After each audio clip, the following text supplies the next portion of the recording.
and therefore to be shared using a given formula.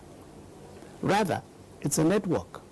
And what then you need is the right mindset, the right leadership, and the right set of actions with an environment that is created. And here then, you have to even ask the task of that global alliance. What is it set up to do? And here I would bring out the issue of policy advocacy. In policy advocacy, there has to be policy coherence. And in policy coherence, you require consistency. The greatest challenge I believe that the world has faced and is continuing to face is lack of coordination at the global level. And this coordination is a problem because it depends on where you use the term coordination. To an American, coordination goes with convening power. Elsewhere, it is bringing ends together. So if your understanding of coordination is different than mine, it means that when you use the same term, what I take it to mean is different from what you take it to mean. And that brings the conflict. So when you call for global coordination, somebody will begin to say, oh, I'm ceding my authority to this body. That's not the case. Coordination simply means if you have the same set of people sitting in different rooms, let them be consistent in what they say. Not in room A, you are advocating one thing, and then in room B, you take a diametrically opposed view to what you just said in room A. This is the idea behind coordination. And I believe that we need to have that. Okay. We need to have it. Okay. This initiative was brought to limelight within the pandemic, like talking about COVID-19. Mm. So it happened during COVID-19. Right. How do you look at it post-COVID-19? COVID-19 has become a dividing phenomenon that we will, from now, be talking of what was before COVID-19 and what comes after COVID-19, without a doubt. Because the way we do our things, the way we live, before and after, will not be the same. And I identify three things here. There is risk, there is challenge, and there is opportunity. The risk I'm asking, and all must ask, do we stand the chance of suffering an injury or loss? That is what risk is all about. What do you stand to lose? Our economic gains across the globe have been eroded. Recently, I was listening to a program, and I think it was in relation to the United Kingdom, where it was said that they have lost close to 41% of their GDP. If that is the case with the United Kingdom, in America, they are facing the highest job losses since the Great Depression, and in fact has outstripped what it was in 1929. China, that was raging in its economic growth, went into recession. Is there a country that has not gone into recession as a result of the pandemic? That's the risk. And what is the challenge? The challenge is whenever you have a problem, it should stimulate an effort, a response. And there is a challenge in the pandemic. But I also see an opportunity. And what is an opportunity? An opportunity is a combination of favorable circumstances. Three taken together then, risk, challenge, and opportunity. Depends how much a government, a people, a community, and a collection will be willing to do. If you allow the risk to dominate, you know that you stand no chance. But if you take the challenge and come out with innovative ideas, chances are that both your risk and challenge will be overcome. And they will combine then to provide you with what? Favorable circumstances of doing the things you've not been doing. And for me, I hope and I pray that our leaders in this country will allow common sense to prevail so that our response to the pandemic will take us in the direction that we have failed to be all this while. Okay. Excellency, I must say I have to hold you here on this leg of the program because kind of exhausted. Back end, you have talked about the fact that the time frame will not allow us to exhaust the program. So we tinker towards another leg of it. But ultimately, you are positive about the program? Let me say I have an open mind about it, with a prayer and a hope that we will do things differently and not allow this long journey. I said at the beginning of the program that began in 1972. It will be 50 years in 2 years since the Earth Summit in Stockholm. And we've been talking about poverty since then. Do we have the means and the ability to overcome or eradicate poverty? My answer is a resounding yes. Yes, because if the will is there, the way will be there. And I believe that it must begin from home. Let us start from here. Thank you so much, Your Excellency, for being on Democratic Ties. Thank you so much. Well, the United Nations Alliance for Poverty Eradication is work in progress, and from what the guest said, if all the resources globally, nationally are pulled together towards the direction of the vision, then he is very positive about it, and I believe the world too is positive about it.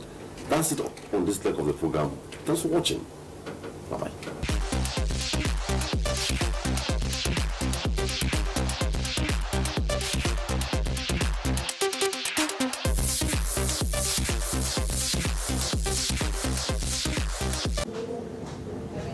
In the West, thin is in.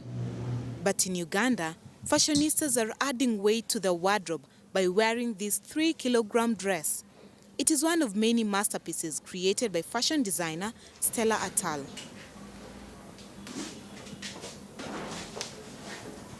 Fashion is my passion, and I've always loved sewing, creating designs, and it's something inborn. It's a talent as well. So I started when I was very young. She holds a postgraduate degree in painting after studying in Uganda, Kenya, and the UK. In 2007, she started her own fashion label, Atal Stella, which focuses on recycled and locally available materials.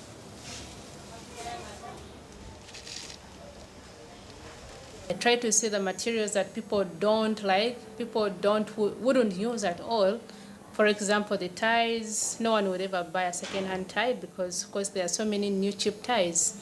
And when they're down in the second-hand market, they end up being thrown away. But in order to stop the littering of the town, what we have to do? As a trained visual artist, there is no mistaking the talent that goes behind her design of these ties. And before they can be used for high fashion attire, they have to be prepared first.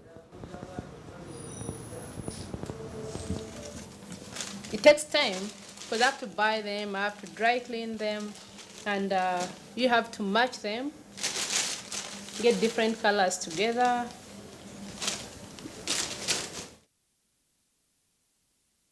Hours a day. NTA International is with you in your living room, office, everywhere and anywhere. We provide the company you desire in terms of balanced and up-to-date news, programs and the best of entertainment.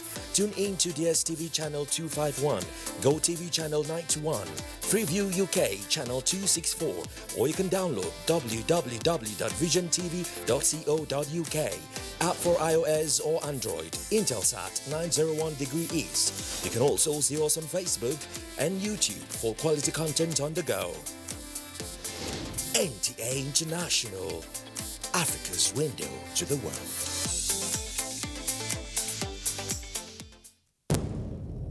Information is power. Everyone wants power. So feel powerful with the NTA News mobile app, the one-stop information center. Real news at your fingertip. Be the first to report by uploading first-hand information on the U-Report link, and be the first to know by simply clicking on any of the links on the sidebar for headlines, domestic and foreign news, economy, security, politics, sports, and more. Stream live on your smartphone and tablets and stay connected. It's pretty easy. Simply download NTA News app from your Google Play Store and you're good to go. NTA News mobile app, your access to real-time information.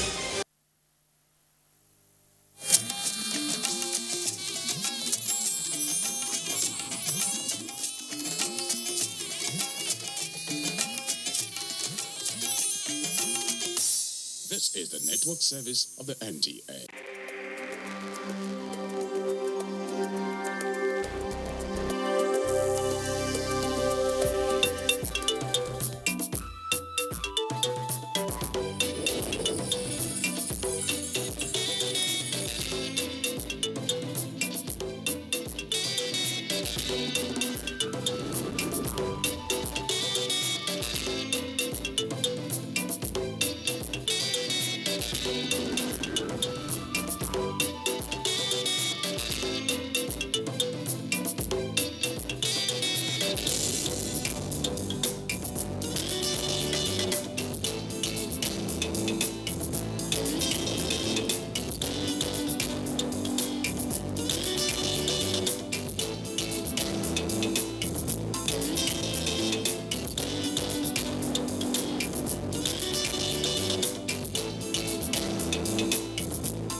Hello, you're welcome. This is Moment for Thought. I am Aliyu Baba Baro. Last week, if you could remember, we had a discussion on the problem of demonstration that has escalated to certain proportion, perhaps beyond the understanding of so many Nigerians. We mean the anti-SARS demonstration by youth in some sections of the country, and with lots of destruction of public property and perhaps loss of lives. This continuation of the discussion, we're going to have a look at the issue of nipping it in the bud. What we mean is the issue of intelligence. Intelligence not just for the law enforcement agencies and intelligence organizations, the government, gathering reports and managing them, the civil society come to play too, and of course the social system generally. You're welcome. I still have the same gentleman in our studio to do justice to the discussion.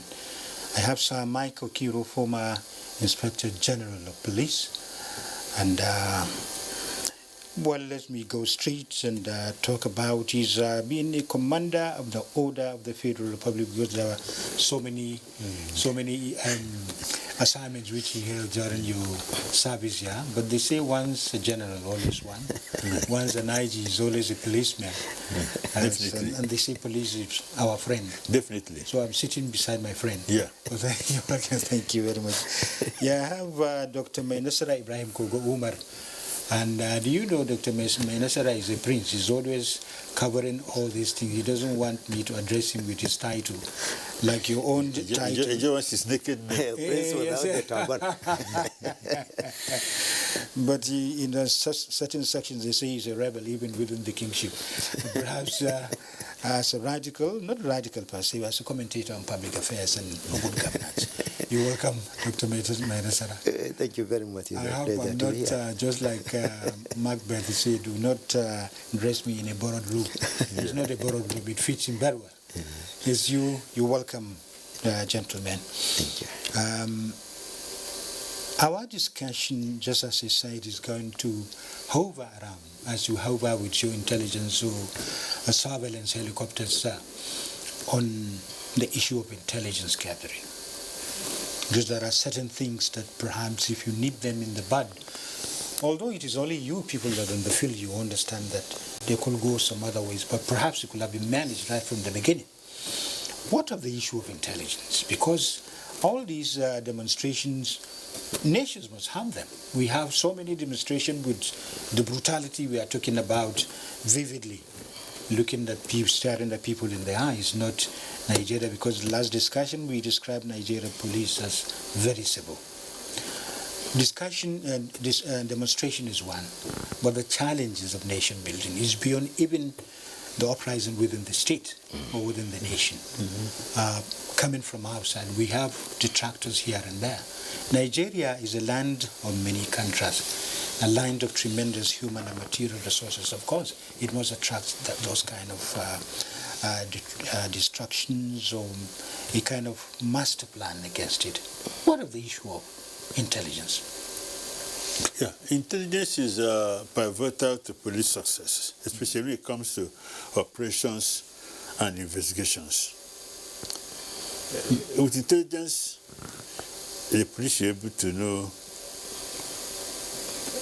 We're not God, police are not gods, but you're able to visualize what happened, what would be the reaction of the populace on a certain issue, what would be the reaction, where do you think crime will take place?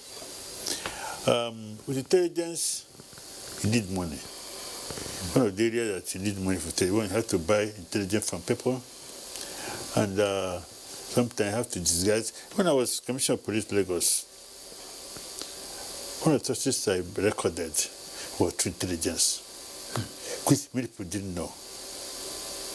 I'm just telling you, I had 100 taxis. 100? Yes.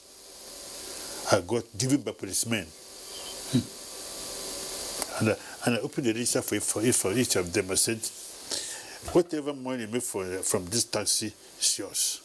Use it to maintain the vehicle.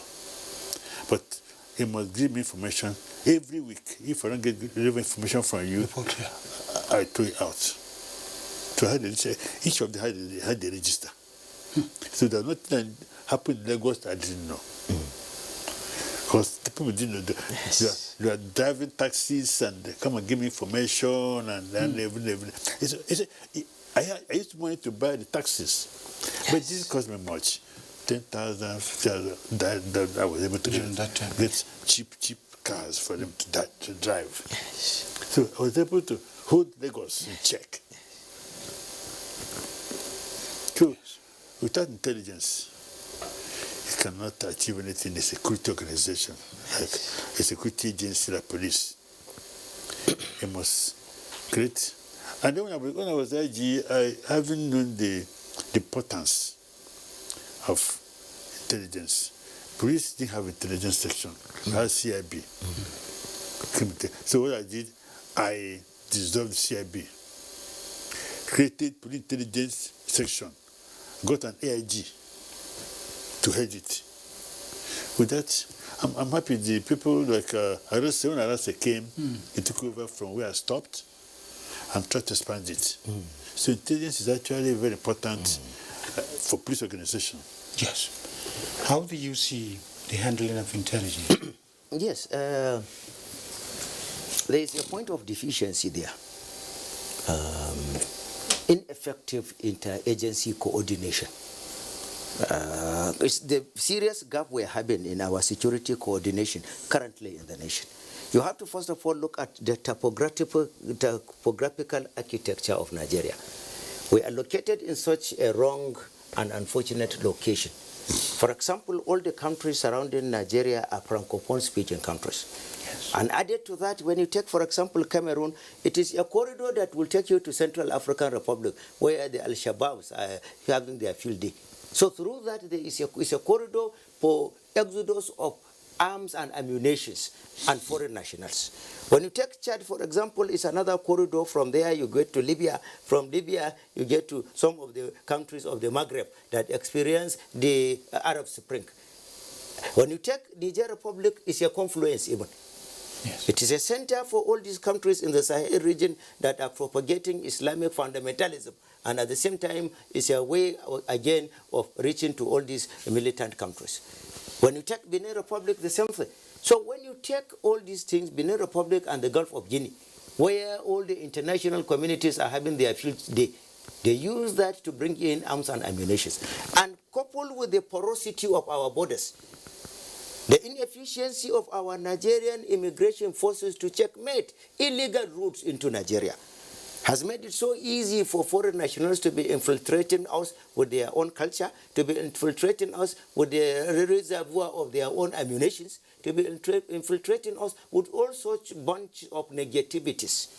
And that is the reason why we are into this quagmire. So long there is no interagency collaboration, so long there is no intelligence gathering among those responsible for securing the territorial border, so long we will continue to have this type of problems one way or the other. So it is very, very important, very, very paramount. There should be a body that should come and be the one responsible. For example, under Section 153, we have National Defense Council.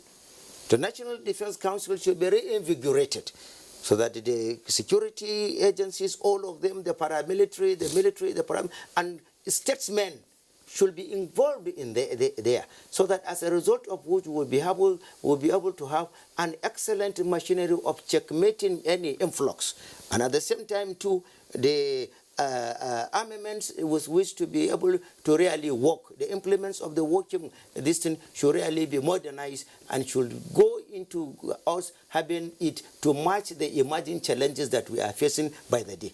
This is my own take on the issue of let me talk about this. Yes. Inter-agency cooperation. Yes. It's very, very important. Yes. Yeah. When I was IG, I noticed this, and I wrote a memo to government, where I have a chain of command. In Yobe, for example, yes, they have the SS. The SS operative gets information, passes on to Director of SS in Mubi, who writes the report to DGSS in Abuja here. Yes. DGSS writes it to NSA. NSA now sends to DIG. But by the time it goes back again to Yobe, yes, damage has been done. It takes a week or two. I was saying that the SS, that interagency cooperation should be done even at the grassroots. If SS operative gets the information, you pass to the DPO. Yes. So they should cooperate and operate, not until it goes to Abuja, yes, and come back again. So we lost that steam a lot. If we allow this interagency cooperation to filter away from us. Yes. So it's very, very important. Yes. Yes, yeah, the issue of foreign nationals coming into Nigeria illegally. Because I remember about 3 years ago or so, Immigration Service launched a kind of surveillance mechanism in their borders. We are here in Abuja, you could monitor here and there. And other agencies. How do you see such kind of things, auguring well, or helping the issue of intelligence? The police are not there, they don't cooperate, they don't stay together at the border? It's unfortunate because we're talking about interagency cooperation. If the immigration, who did this to investigate and to screen foreign nationals that come into Nigeria, and they notice there's anything wrong, it should pass to the police. Yes. The police can equally monitor. It's in advanced countries. Come into a country, for example. Even hotel you go, they will know. Intelligence to follow you. But in Nigeria, people just come in, as they enter, you can't take them again. There should be this mechanism involved between police and immigration, between immigration and the SS, that they can monitor people who are coming to Nigeria. Because most of the people we're having now are from foreign nationals. Because the porosity of our borders, they move in, they move out. They know to checkmate them because there's no intelligence following them. So I think it's a way, something that the borders me a lot. Borders, the security agencies a lot. So something to be done about it. Yeah, the insecurity in the country, perhaps. We have these interagency cooperation, or we have intelligence system that could perhaps nip it in the bud before it comes in. Yes. How will it augur well towards controlling this insecurity, especially in the northern part of the country, where you have people, just coming brandishing their weapons through our borders? Yes, intelligence management is capital intensive, very, very capital intensive. And when police, you observe it very well, is facing serious inadequacy of funding. There is an aspect that should really be adjusted if we want intelligence agency to really be revigorated for results purpose. That security board we are giving to the governors should really be taken away from the governors. Let security board be given to the commissioners of police. They will use this to finance security intelligence gathering. No, they have their own, and the governors. No, but perhaps... if you look at it in the practical sense, if you look at it, the security operatives within every state, even in the context of having vehicles to even move about, they are the mercy of the governors giving them donations of a few vehicles. I want really comprehensive kind of arrangement whereby the greater number of the governors are not using the security votes for really security purpose. Otherwise, we wouldn't have the gargantuan escalation of violence we are seeing. I think security votes... So let me ventilate my personal decision. Go ahead. If these security votes are now bankrolled into the architecture of the policing, then there will be sufficiency which ways to be able to mobilize plainclothes personnel to go into all nooks and corners and be able to exhume and gather information. And they will be able to really go about having the cooperation from the grassroots level of the DPO, the district head. The traditional rulers should be involved. Let everybody be educated to really know that he is a stakeholder in maintenance of national cohesion and national security. And at the same time, too, the police need to seriously be educated. How many policemen know even what is called fundamental rights in the Constitution? Sections 33 to 45, how many of them knows? Over 98% of them are ignorant of that. So somebody that doesn't know what is in his hand, and we're asking him to use it to protect his own environment, it is difficult for him to really do it. Let them be seriously be educated. Let them be professionalized in such a way that they have adequacy of weapons, adequacy of personnel, adequacy of money to oil the machinery of their intelligence gathering and oil the machinery of their operations. This is the way we will have effective service delivery policing in Nigeria. We need to really take it so that we need to practically be serious about it. Security votes are not really meant for them to really service the political personnel or political architecture of any state. It should be for the interest of the citizenry. That is the essence of governance, and it should really be meant for that. And I believe it is my personal highest optimism that the quality, the security of lives of every community or every state or every country can never rise above the quality of the policemen you are having on ground. So the quality of policemen on ground, since the police trust fund has not really taken up seriously, that aspect of the money, the security board, should be bankrolled for the service of our own policing, so that the policing quality should improve. Yes, because when you talk about the governors forfeiting their security votes. This is a state. We are running a 3 tiers of government. The police belongs to the federal government, and it negates the principle of federal government's policing, so to speak. In the police arrangement, because I know so many governors, they expend a lot for the police to buy vehicles and a lot of things too. And sometimes I begin to wonder, is it the security was meant for the governor and the police? But what is the arrangement within the police system? In the police system, what they call information fund. Okay. The information fund is just very paltry fund. Okay. When I was AG, for example, information fund, I found that it wasn't going down. I used to give the commissioners of police, but it was very small. So it wasn't going down very well with everybody. Yes.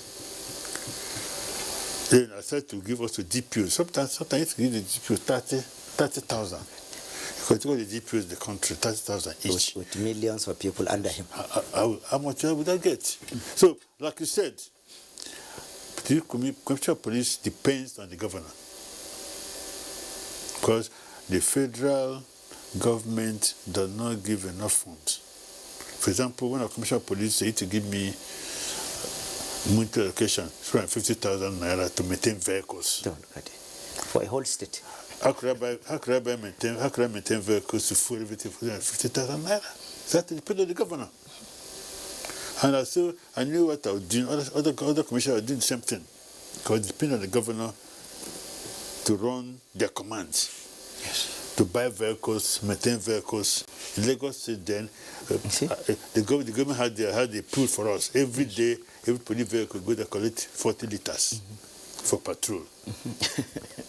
So, which cannot afford. So the issue of in some states they can't afford. In some states, why not do that? So that when you're in distress, you are technically matriculated to be extorted when you are in distress. You call the police division.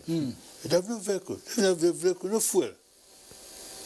So, but Lagos was easy for us a bit. 40 liters per vehicle. When you talk about Lagos, Ogun, rivers, and whatever, these are areas that have funds, because when you're talking, you don't generalize these kind of things. But I want, just as Dr. Menesara Kugo said, I remember last week he said funding for operations and water is very fundamental. Perhaps this information monies that are given to the commissioners and whatever is not just. I thought funding is crucial to any operation. Yes. Funding for the police, especially if you have enough money, you can train your men. You can buy equipment for them. Yes. Provide the welfare. Just like Doctor said, the welfare is zero. Police officers don't have houses where to live. Don't have vehicles. Yes. In Abuja, when Garikira now, you have some police officers who are living in Tuleja, some who are living in a cafe where they can afford houses. You have some houses that were built along Kuba Road. The population of the police, all of them. The number. It's the government made a mistake initially when they sold out federal government properties, houses, and so forth. Even barracks are sold. Even barracks? My house, my house as Inspector of Police was sold. When I was put to the police, I fought. I wrote the president and I insisted. I said, I must have the police house back. If you want me to succeed as IG, you must have... That was long ago. In 2007. Oh, okay. I fought before I got my house back. There's some commands where police had no house. Because the house had been sold out by the federal government. Greater number of the local government councils, 774. Yes. Over 95% of them, there is no one single room called police quarters in them. Yes. Well, we have just 2 minutes to wind up this discussion. We'll have loved to continue on and on and on. But perhaps, emancipation, the entirety, requires the participation of all. That is what we're doing, and everybody is a stakeholder. I'm glad with these police pension funds, police trust funds, what have you, this is coming up. And I think it couldn't have come at a better time. And incidentally, the federal government has started all those things before the demonstration of SARS, against SARS. How do you see this situation? Let me start with you, sir, to conclude this discussion. What is the way forward towards having, do we use your phrase, you say, watertight security outfit so that it help not only the government, the nation for its development pattern? Yeah, security is essential. So whatever we do, take our security first, because it's to say, you lose security, you lose everything. Yes. Once you're dead, all you've got to acquire is gone. So the funding, the equipment, welfare, accommodation, training of the police, all need on funding. Because for you to have an effective police organization, you must spend funding. Yes. Well, it's obvious actually which one is better. Well, Dr. Mainasara. Yes, sir. You've heard it from him. I know he's very passionate when he's talking about the police, even the civil society, because they are the ones closer to you. Other agencies of government, intelligence agencies and law enforcement agencies, interagencies cooperation, and as we talk about the immigration services. What is the way forward? 2 points as a matter of summary. On the end SARS protests, there is no more time for the government on sit-down. The government should quickly get to the field and end these processes immediately, and end these demonstrations immediately. We need the nation to be safe and secured first before any other thing. And that should be done as a matter of immediate, rapid response. We need it to be done immediately. It has escalated beyond proportion. It's, first of all, we found out, talking about Northeast or a group of people, we found out what are their grievances. Yes. Then you try to address the grievances. The grievances, after addressing it, what are the palliatives? Because for people to go into action of violence or something, they have a belief. And you cannot stop them. So find out what are their grievances, address the grievances. Then promise them that after I've addressed it, this you do A, B, C, D for them. And what to see you doing that, then there'll be peace. Thank you very much. Thank you. Has Michael Kuro for coming. Yes. There has been a moment for thought and discussion on the issue for the imperative of security for nation building. And you've heard the honorable gentleman talking about that. And all hands must be on deck. Everybody is a stakeholder. Dr. Menesera Kogo Umar said we should go even to the grassroots and engage the traditional authorities and the minutest unit of the society, the family too. Thank you for watching. I'm Aliyu Bababaro. Goodbye. Thank you.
us on all our social media platforms: Facebook at NTA Network News, Instagram at NTA Network, Twitter at NTA News Now, YouTube at NTA News Online, or visit www.nta.ng. For live streaming, visit www.nta.ng/live. Now, you can stay updated on the go, be it on your TV, iPhone, laptop, or iPad, or download the NTA mobile application from your Play Store or App Store. NTA, you can beat the rich. From dusk to dawn, 24 hours a day, NTA International is with you in your living room, office, everywhere and anywhere. We provide the company you desire in terms of balanced and up-to-date news, programs, and the best of entertainment. Tune in to DSTV channel 251, GoTV channel 91, Freeview UK channel 264, or you can download www.visiontv.co.uk. App for iOS or Android, Intelsat 901 degree east. You can also see us on Facebook and YouTube for quality content on the go. NTA International, Africa's window to the world.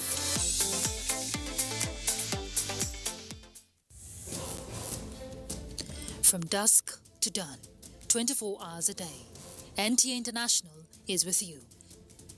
In your living room, office, and everywhere. And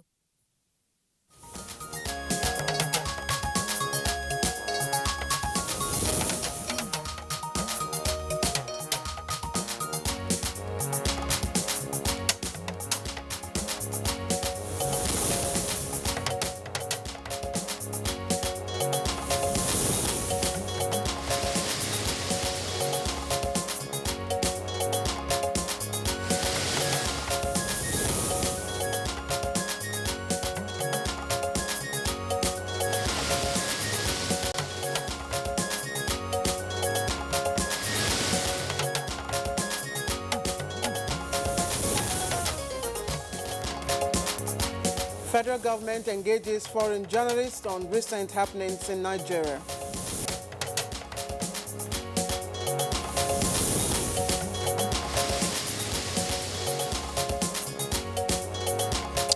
Northern Governors Forum sets up Youth and Civil Society Committee to address agitations.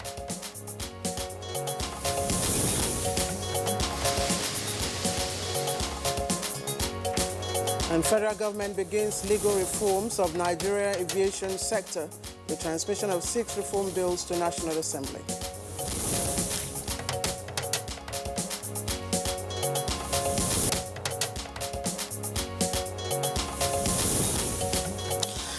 And in the aftermath of the harsh NSAS protest, we shall today discuss restoration of police morale.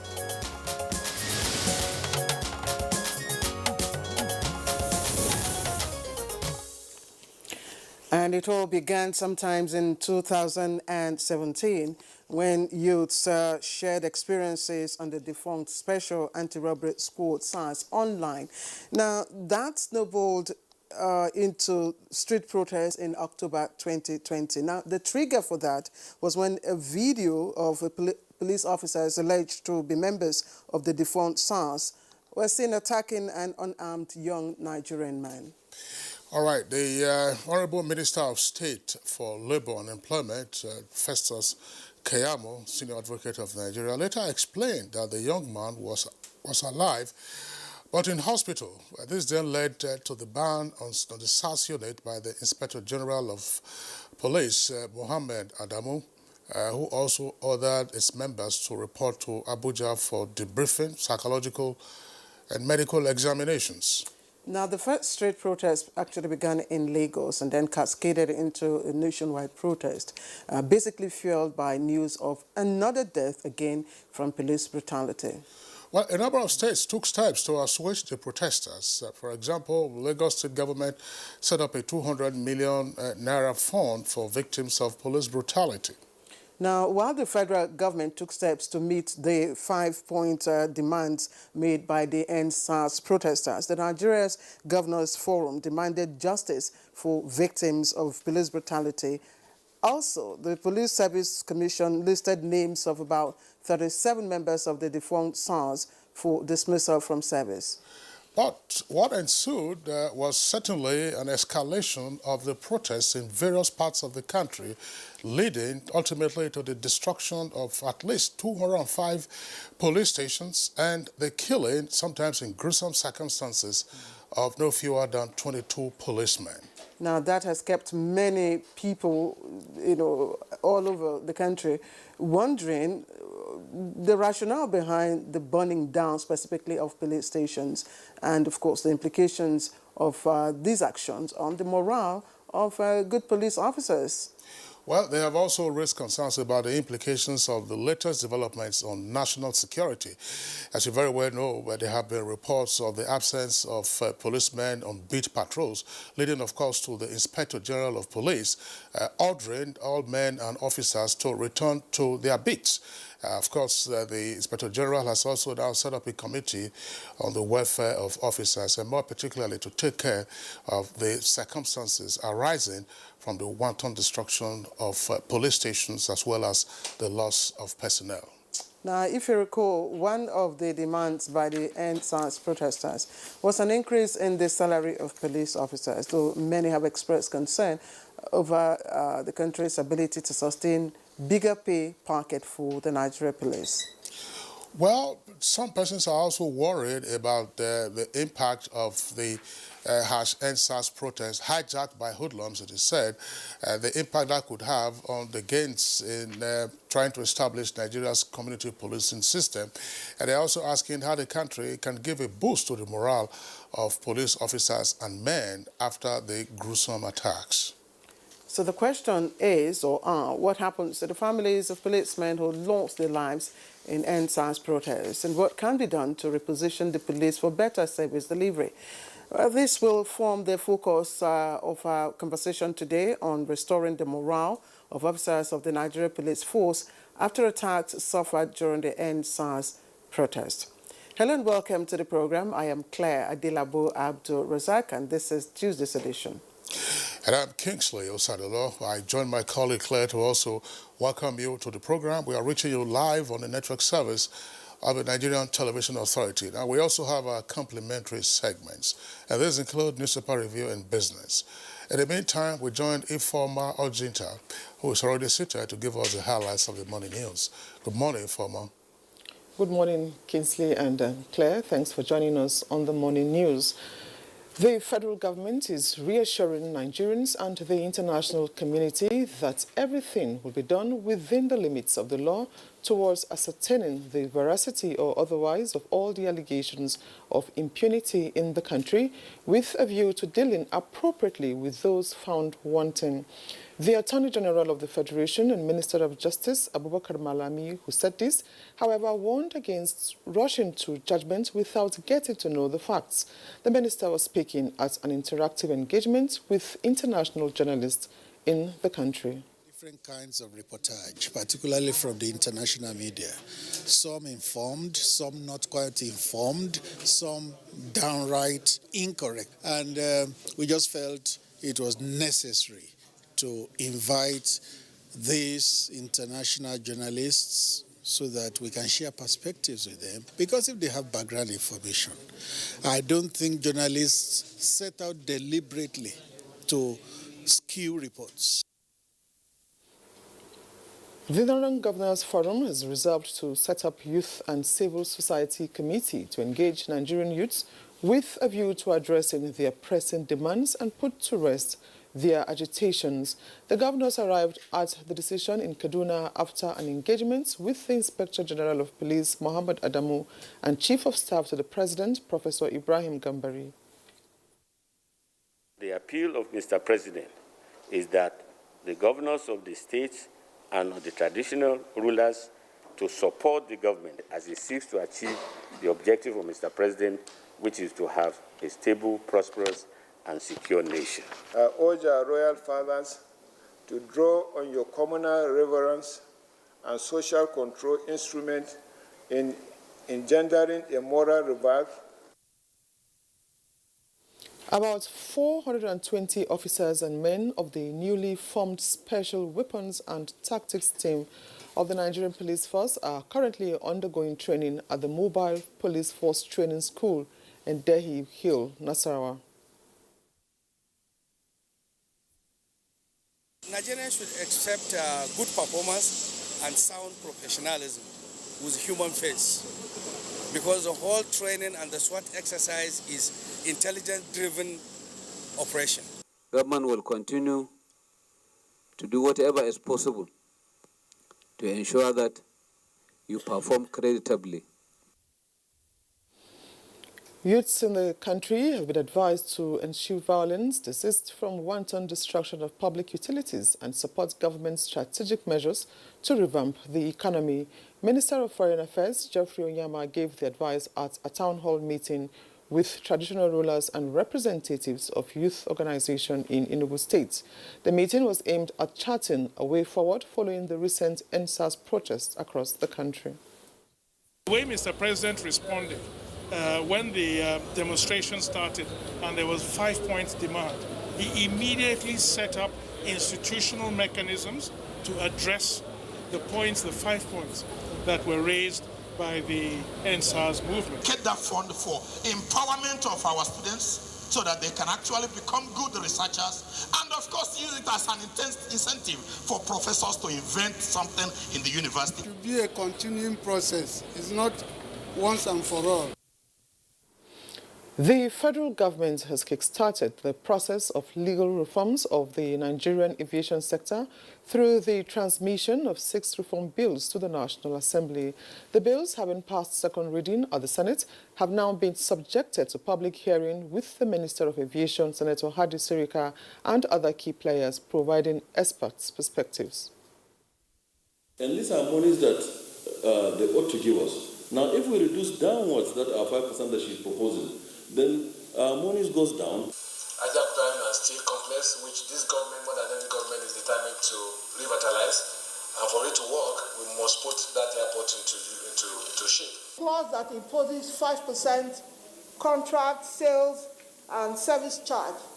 Our proposal is that a consideration be given to lowering that percentage. Part of the vision of the Ministry of Environment in 2021 is nationwide deployment of automated flood early warning system equipment. This is to prevent the devastation of flood and victim on communities. The minister was at the House of Representatives for Budget Defense.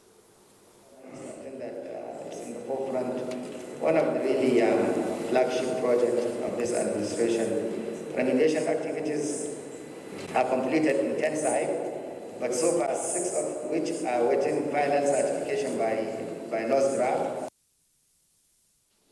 And that concludes the morning news highlights. Good morning, Nigeria. On NSAS protest and restoring police morale will continue immediately after this break with Claire and Kingsley. Good morning.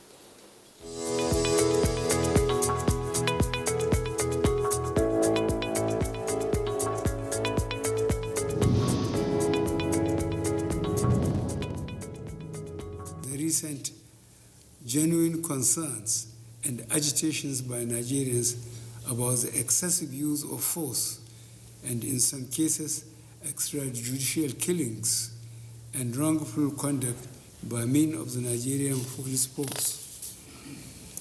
The disbanding of SARS is only the first step in our commitment to extensive police reform in order to ensure that the primary duty of the police and other law enforcement agencies remains the protection of lives and livelihoods of our people.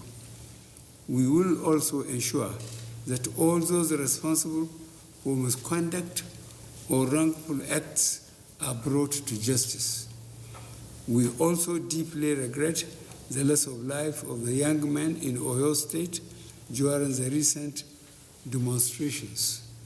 I have directed that the circumstances of his death should be thoroughly investigated. Meanwhile, it is important to recognize that the vast majority of men and women of the police force are hardworking and diligent. in performing their duties. The few bad eggs should not be allowed to tarnish the image and reputation of the force.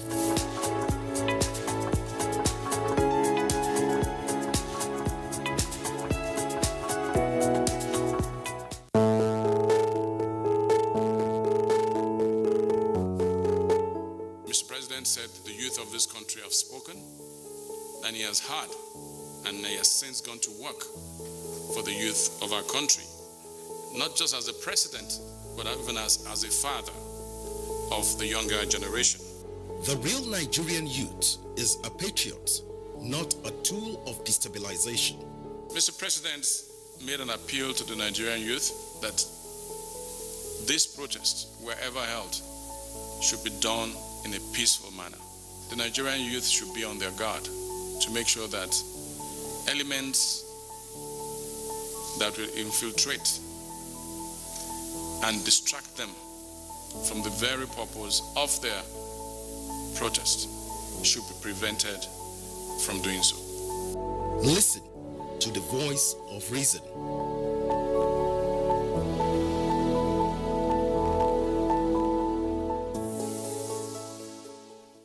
Make a load recharge card, I beg. I don't find the money. Plenty day to win for the 9 Mobile Mega Millions promo. 1 million naira for one person every day for 90 days. 2 smartphones every hour, every day for 90 days. 10 million naira start price today. New customers just come with side or buy a new line, and we go send you free 1 gigabyte plus 500 naira airtime. So make you the recharge 200 naira or more. Make you for the win. 9 Mobile. All right, you're watching Good Morning Nigeria, and we're live on the network service of the Nigerian Television Authority. It's time for business news, and our correspondent, Kunle Adeyeye, is our guide. With Nigeria's population increasing by the day, to be gainfully engaged is becoming competitive and a survival of the fittest. Experts believe that limited white-collar jobs make entrepreneurship a viable option to help address unemployment in the country. A professor of entrepreneurship, Lekon Zakariao, is urging government to make its economic policies and programs entrepreneurship-friendly. He says an entrepreneurship-friendly economy will help create jobs and contribute to GDP growth while also promoting social cohesion. Entrepreneurship is a great thing, and is a global word, it's a global practice. And funding you also mentioned is also very important and so very strategic in business. The capital, the only thing is that most people could not x-ray what capital is all about. The funding we are talking about can be analyzed, and that is the way we should look at it entrepreneurially. And let's see how the tradings on the floor of the Nigerian Stock Exchange went on Monday, November 2, 2020.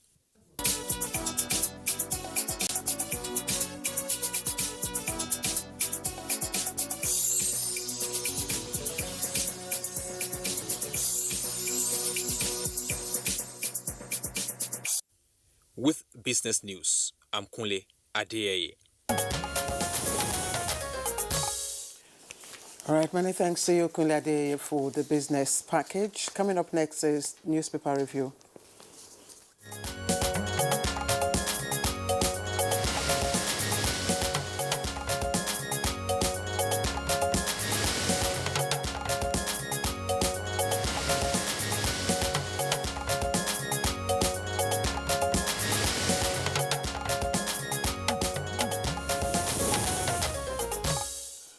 Newspaper reviewer Baya Tebe is with us in the studios. Baya, good morning and welcome. Thank you.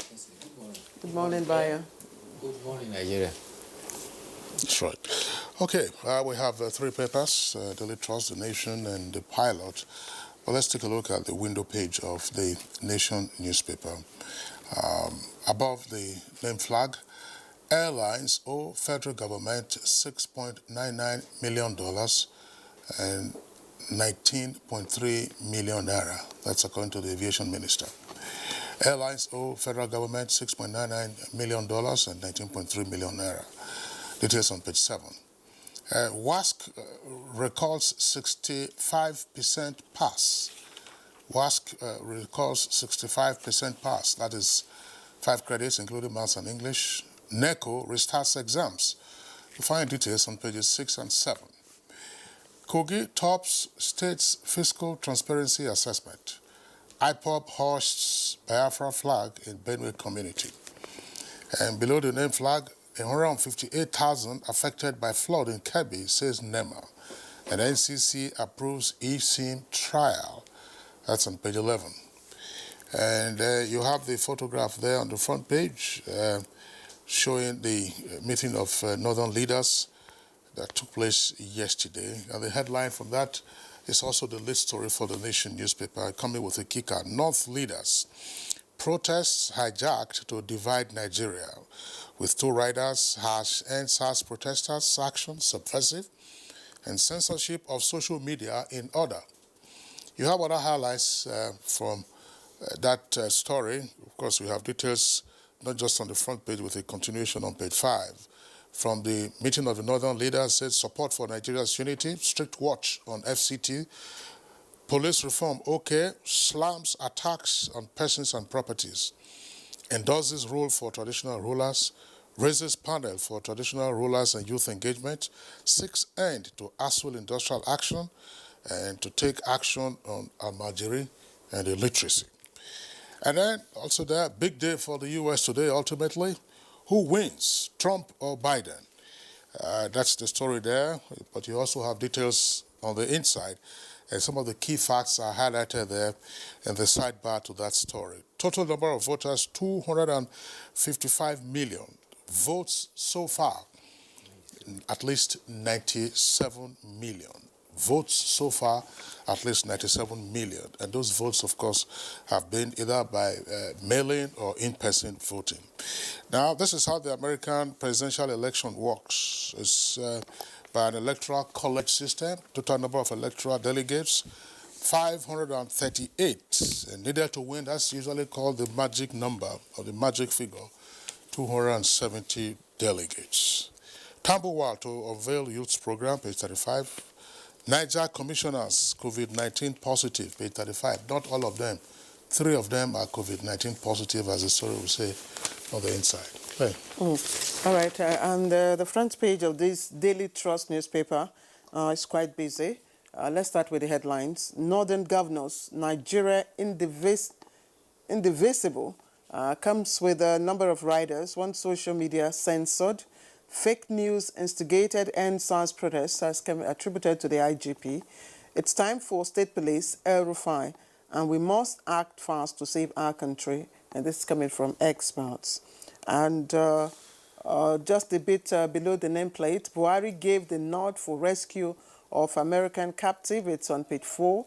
And court fixes November 5 to determine Emir Zazzau status. It's on page 6. And again, America decides today. You can read up the details of that on page 34. Down at the foot of the paper, soldiers not ordered to shoot NSAS protesters. That's coming from the federal government. Details of that on page 38. Now, also 3 commissioners test positive for COVID-19 in Niger, also on page 9. And Morik and Magban kick hoodlums destroy mosques and burgle shops in Enugu. Details of that on page 10.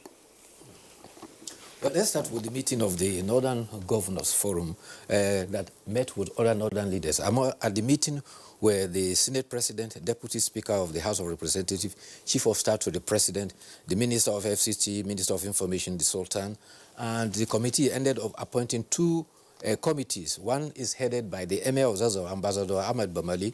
He heads the Committee for Youth and Social Civil Societies. The other committee is headed by the Emir of Lafia, Justice Sidi Mohammed, who heads the Committee for the Rule of Traditional Rulers. The assignment for the committees is as highlighted earlier on by Kingsley. The other story that is making the rounds is related to the American hostage, Philip Wanton, 27, who was abducted in Niger but rescued in Ilela in Sokoto. Marine Special SEALs, 6 of them, supported by intelligence report from Niger and Nigeria, by Nigeria officials, described their operation as precision. Guess what? Our political parties are already playing ping pong, blaming government or the other on the issue. As soon as Walton was abducted in Niger, the captors called the victim's father. The Nigerian security informed the Nigeria that the telephone number that was used was Nigerian. So Nigerian security tracked and located the abductors in Ilela, Sokoto.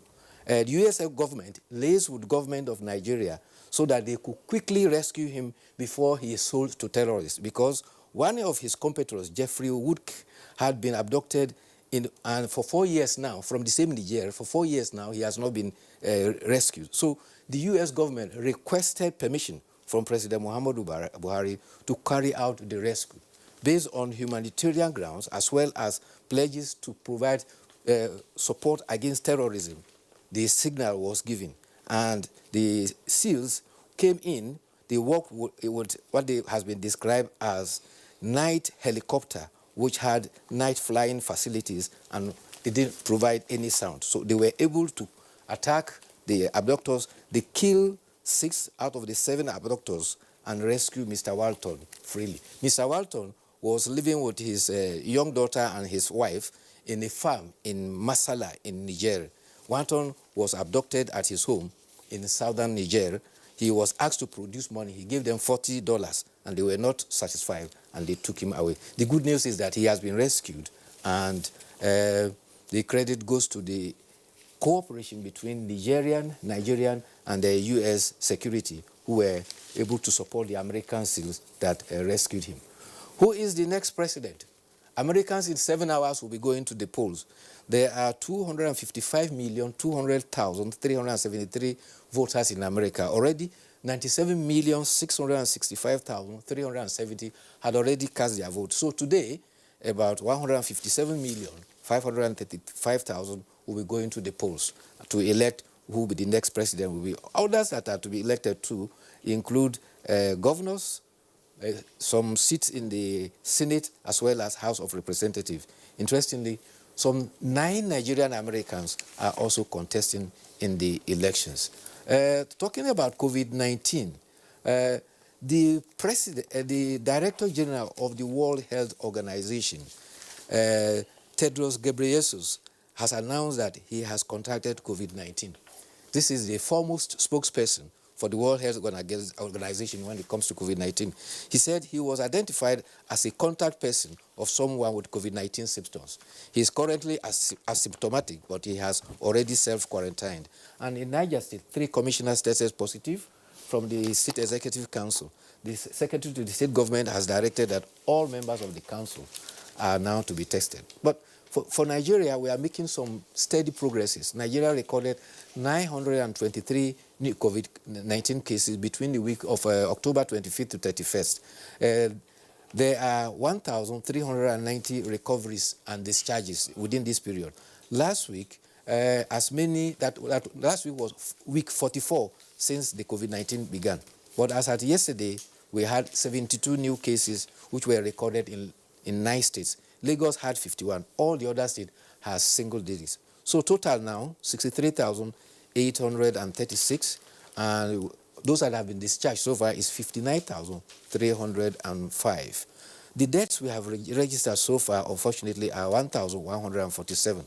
Presently, you have 2,561 undergoing care in various hospitals. Drug trafficking at the Murtala Mohammed Airport, 2 Nigerians, Simeon Okebunwe and James Anyako, were arrested when they arrived at Murtala Airport, having containments that concealed 8 children duvet and 7 absorbent towels that were soaked in cocaine. The controller in charge of that airport said this brings to about 12 the number of persons that have been arrested for drug trafficking in that point of Lagos. Well, WIC result has been released, and 65.24% passed out of the 1,538,445 candidates. NECO too has announced that the examination that they were suspended is now going to start from Monday 9th November to Saturday 28th of November. Quickly take a look at the editorial. It's on why U.S. presidential election matters to the world, and it's from the Nigerian pilot in just 60 seconds, if you Yes, may. the pilot is saying that America owes the world to set an example as a democratic state by providing an election that will be exemplary to the world. Unfortunately, the American election campaign this year has been very, very divisive, and the issues surrounding COVID-19, racism, has gotten America very, very divided. And it is hoped that already in New York and other cities, shoppers have already started boarding their premises, anticipating that there could be possible violence after the election. But the security are alert to avoid that. Someone said just at the back of Daily Trust, yes. I think one of the comments says, what all this means is that for once, American presidential elections is not fought on the altar of programs and projects, but on a roadmap only visible to Trump and his supporters, using the catchphrase, "Make America Great Again." Yes.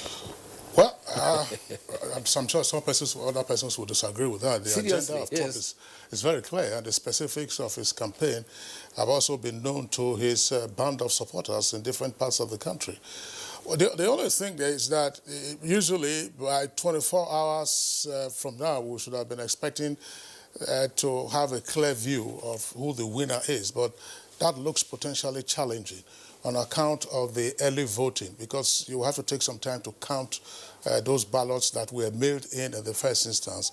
And if all of that would affect the number of votes to be tallied in a state, and therefore know the number of electors to be assigned to the winner of that particular state, then it probably might drag on for a couple of days. It would be unusual in the first instance. We saw what happened in Florida. Yes, Florida.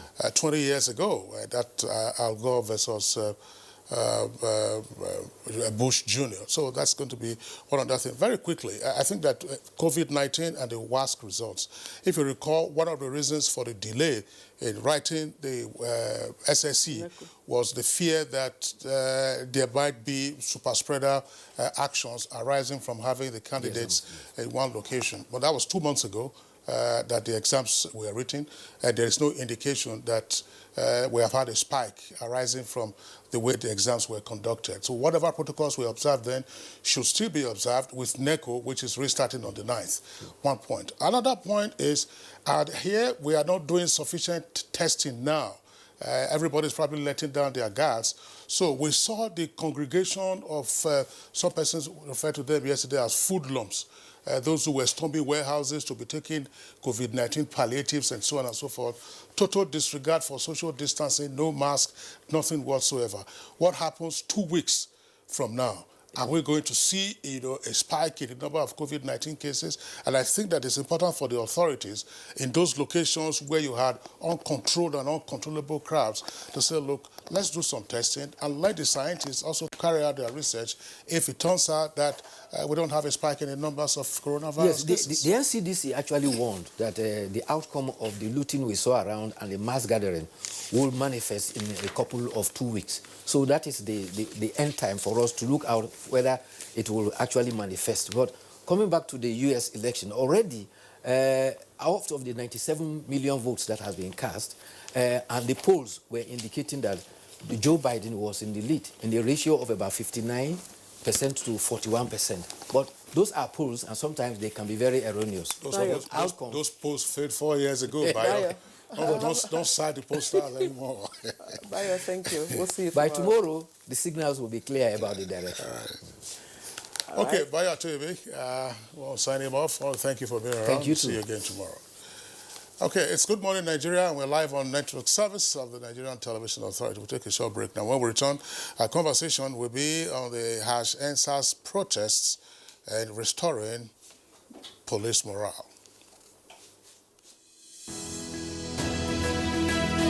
A scorecard like no other.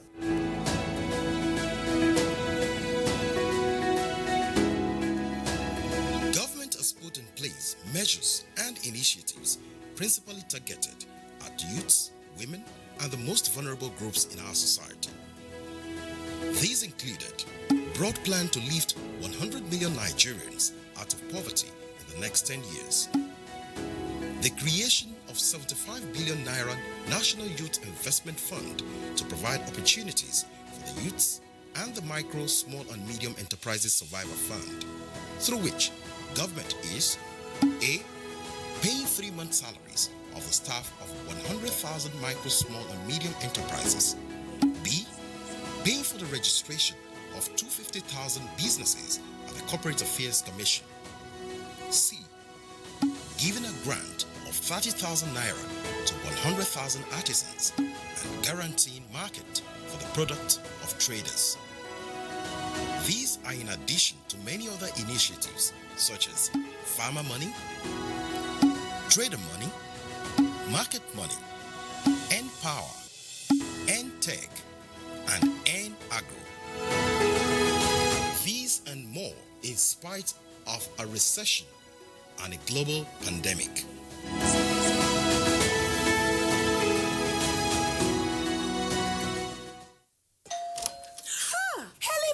Hello, madam. Would you like to join us on this mission? Yes, but how? Just one question for you.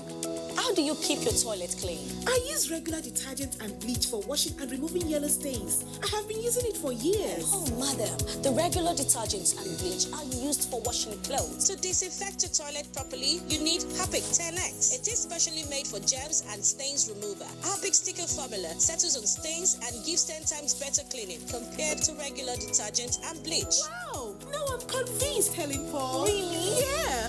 Now that she's part of the mission, the next house is yours. Make a load recharge card, I beg.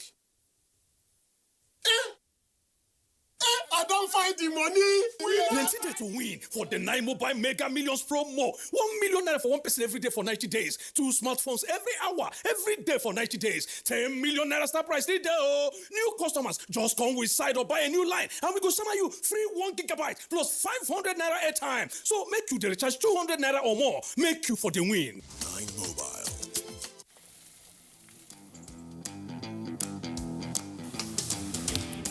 Guess what? What? I scored a hat trick today. Cool. Wow. And how did you celebrate? Just do your hands like this. And hold your nose like this. Body odor is caused by germs. That's why you need the new improved Dettol Cool Soap, which protects against 99.9% odor-causing germs with an extra burst of menthol freshness. Dettol, be 100% sure. These days, people get their news and information from more media sources than ever before. Some of the news and information given are fake, unverified, doctored, and manufactured to create confusion, stir disaffection, and cause disunity. Before you believe or share any news, ask yourself, is this real? Is it from a credible source? Is it verified or verifiable? Fake news is dangerous. Whether you do it for fun or for political gains, real people can get hurt. Fake news, don't create it, don't spread it. This is a public service announcement from NTA. All right, if you've just joined in, you're right in time for our conversation, and it's on Good Morning Nigeria on the network service. Today, our focus is on restoring, or if you may, rekindling police morale. So let's listen to this background report put together by our correspondent Aisha Ubali.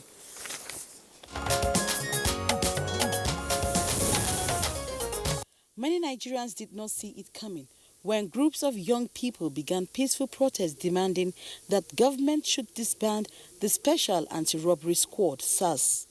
It went on for weeks, spreading from state to state, with almost all states across the country suffering untold hardship. The protests were hijacked by hoodlums, which left government institutions and private firms destroyed. The security personnel saddled with the responsibility of protecting lives and property were not spared. Already, observers believe the welfare of the Nigerian police is an issue of concern. The question is, what can be done to rebuild the morale of these officers who suffered huge losses as a result of the protest? What can be done to see that the confidence and trust is rebuilt? Guests on Good Morning Nigeria will answer these and more shortly.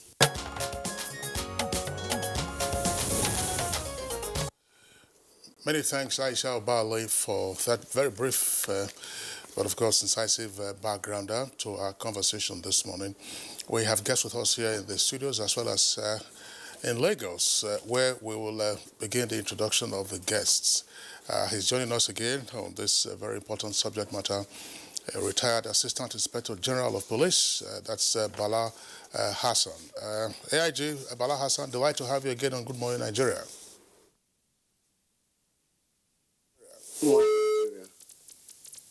And here with us in the Abuja studios, we'd like to welcome Romy Mon. He's the Commissioner in charge of Human Rights at the Police Service Commission. Pleasure to have you with us, Commissioner for Human Rights. Thank you so very much. I'm happy to be here. Okay. And also, let's quickly introduce former Commissioner of Police, FCT, of course, who is retired but not tired. Let me welcome Lawrence Alobe to Good Morning Nigeria. Good to see you once again. Thank you for having me. Thank you. And Kabiru Adamu is also here with us. He's a security risk management and intelligence specialist. Kabiru, always a pleasure to have you with us. Good morning. All right. Well, with the classicness of Lagos, we might as well begin this conversation with AIG Bala Hassan, who, of course, is in retirement, but also very active still. AIG Bala Hassan, look, let's look at the scenario this way. In the aftermath of the mayhem that followed the NSAS protests, we saw that at least 22 police officers were unfortunately killed, and at least also 205 police stations were razed. And it turned out that the men and officers, on account of what had transpired, seemed unwilling to immediately return to their beats. And the Inspector General of Police issued a directive for the officers and men to return to their posts. But that seemed not to have been fully obeyed.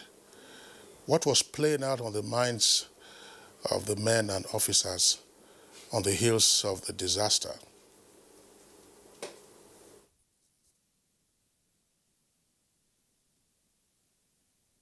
In Nigeria, you see, as in Nigeria,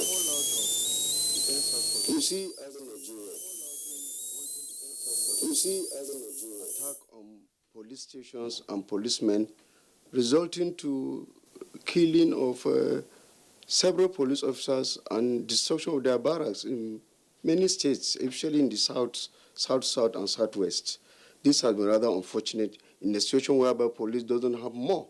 We don't have equipment, we don't have barracks, and upon that, these hoodlums went out of their way to carry out this dastardly act.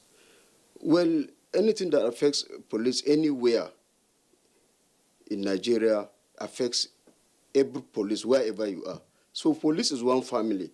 We shouldn't expect that because it happened in Lagos, and Rivers, and some Delta, and Edo, and some states. The police in the other part of the country, like in the north, will feel happy about it. So it's something that transcends a Lagos or southern phenomenon. All the police in Nigeria are one family and are affected.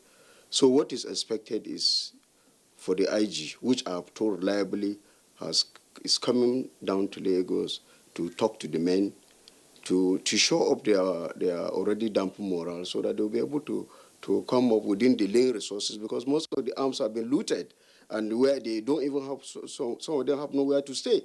So upon all that, the IG will come and talk to them, but that shouldn't stop at an issue of IG matter. All other stakeholders should come and assist the IG in shoring up the morale of the men. Various governments in all parts of the country should send letters of goodwill, messages, letter of condolences, if need be, visit the various police commissioners in the states, talk to the men so that so that the already dampened morale will be lifted to enable them to come and provide the needed services, because no society in the world can exist without police. There is no way. You cannot exist in Nigeria or anywhere without the function of Nigerian police force. That's why they need to show up this morale. All right. Thank you very much, retired AIG Bala Hassan. Some of the points that you have raised, of course, we'll interrogate them in the course of the conversation. Just to indicate that there was a report that the Edo State Governor already visited the police command yesterday with a pledge to rebuild the police stations that were raised in the course of the mayhem, and also to pick out the bills of the officers. He actually also was at the State Police Command. I'm saying this because you were once in the course of your duty Commissioner for Police in Edo State, based in Benin City. Let's bring in now former Commissioner of Police, FCT, Lawrence Alobi.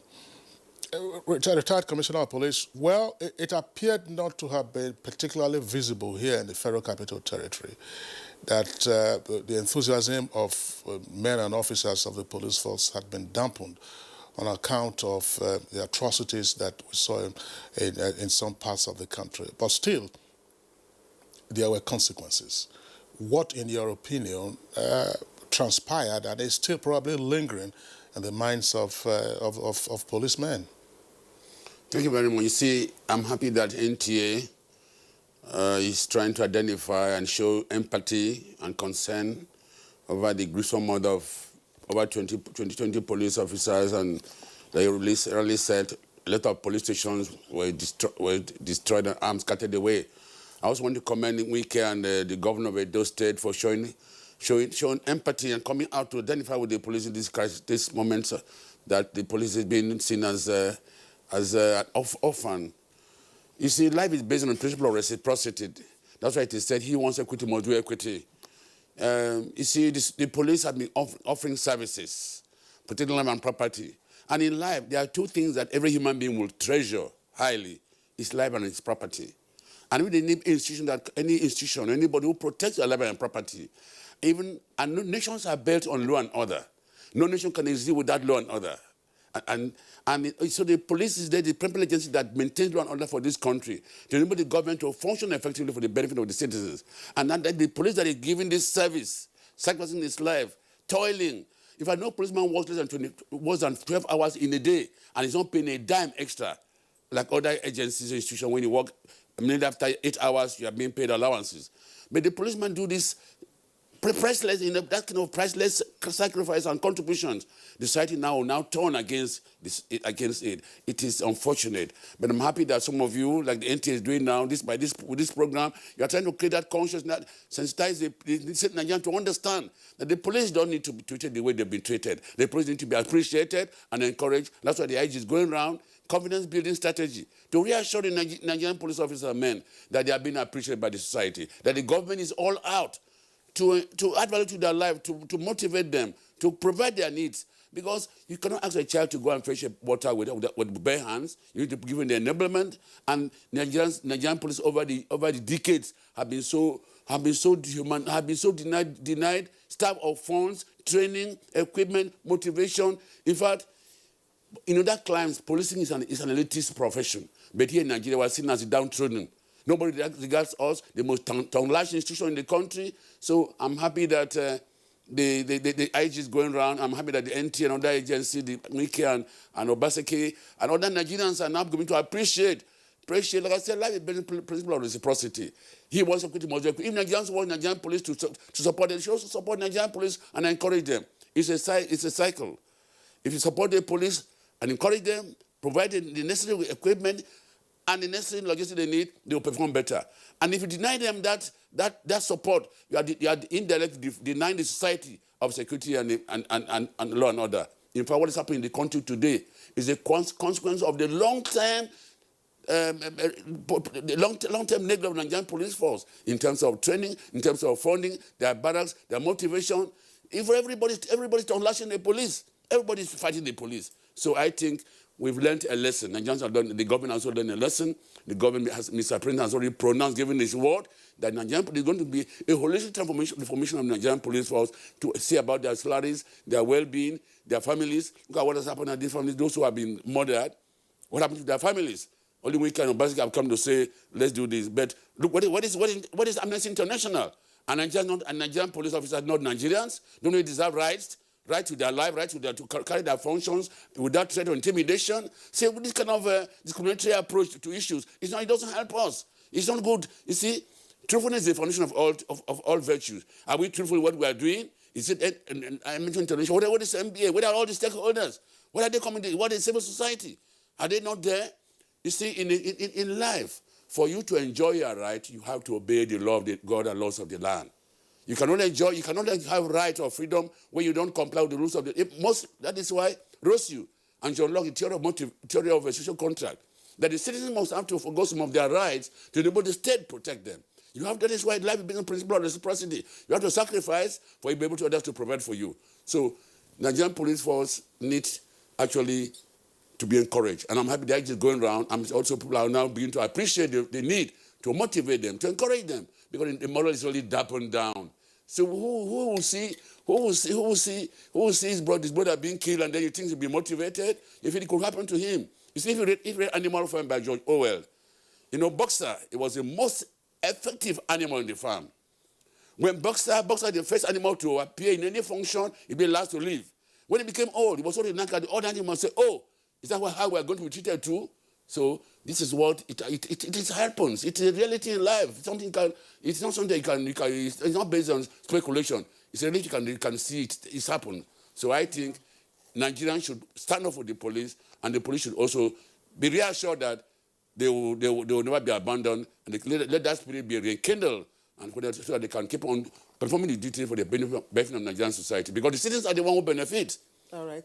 If there is security, the citizens benefit. If there is security, the citizens will lose. Sipi, thank you. And I'm wondering how many people will remember Boxer. Boxer is actually one of the characters in George Orwell's Animal Farm, for those of you who read the novel. Very interesting. Kabiru, in the heat of the crisis, there was an order from the IG to his men to stand down, and they did. Is that being carried forward? And then in some states, state executives are practically begging, the policemen to go back to duty. And, well, it might not be visible, as Kingsley said here in the FCT. Indeed, in most of the, satellite towns, we still see police officers, interacting with the communities. So what are you reading? What are you reading? What do you think is the underlying, trigger for this action? Thank you, Claire. I would want to start my statement by relating this to a call I received after one of the appearances I did here. A childhood friend of mine, who is currently serving in Lagos as a policeman, called me and said, why is it that we're not representing the police? That since this issue started, the NSAS, and he reminded me that the irony of the NSAS protest is that they were complaining about the service being provided by the police, and that at the end of the protest, more damage has been done to the police institution than before the protest started. He described it as ironical, and that brought home to me the feeling of the average policeman. At the beginning of the NSAS protest, they could relate with some of the demands and complaints by the police, but unfortunately, by the 12th day of the protest, they were victims of whatever it was that hijacked the NSAS protest. Some of the figures have been reeled out, 205 facilities. As a date, I do not think we have a record of the police formations that have been destroyed. I know that on the 30th of October. Accurate record. Accurate record. The 30th of October, the Inspector General of Police set up a committee to go around and assess the losses by the police. Now, that is a good step. Identify the losses, and then, based on that, use that information to now move forward. How do you need, what kind of reconstruction, what kind of support do you need to give all those services? Now, to answer your question directly, and I want Nigerians to think about this, police formations have been destroyed.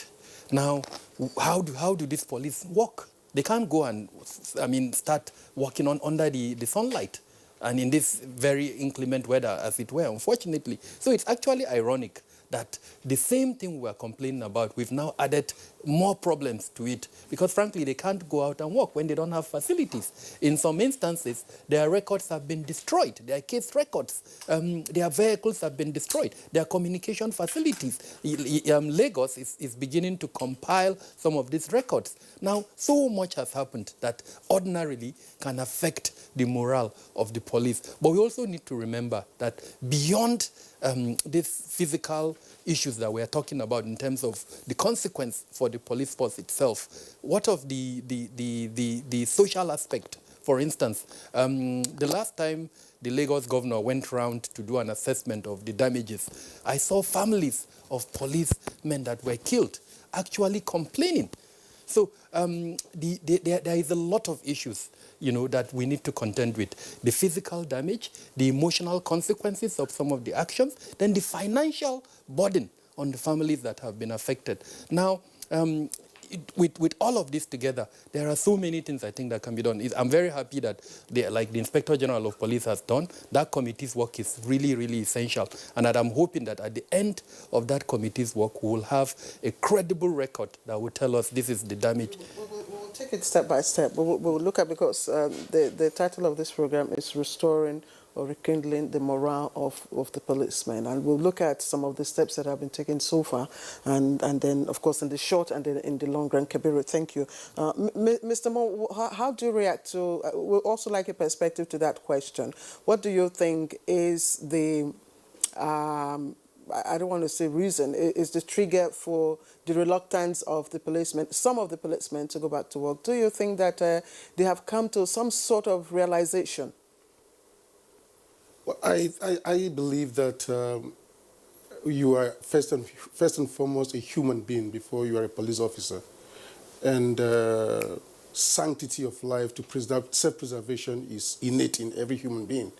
And so when police officers are killed in the line of duty and their places of work razed to the ground and all of that, and you want same police officers again to go out on the street and police the street, it becomes a very tall order for a human, and we shouldn't lose sight of that.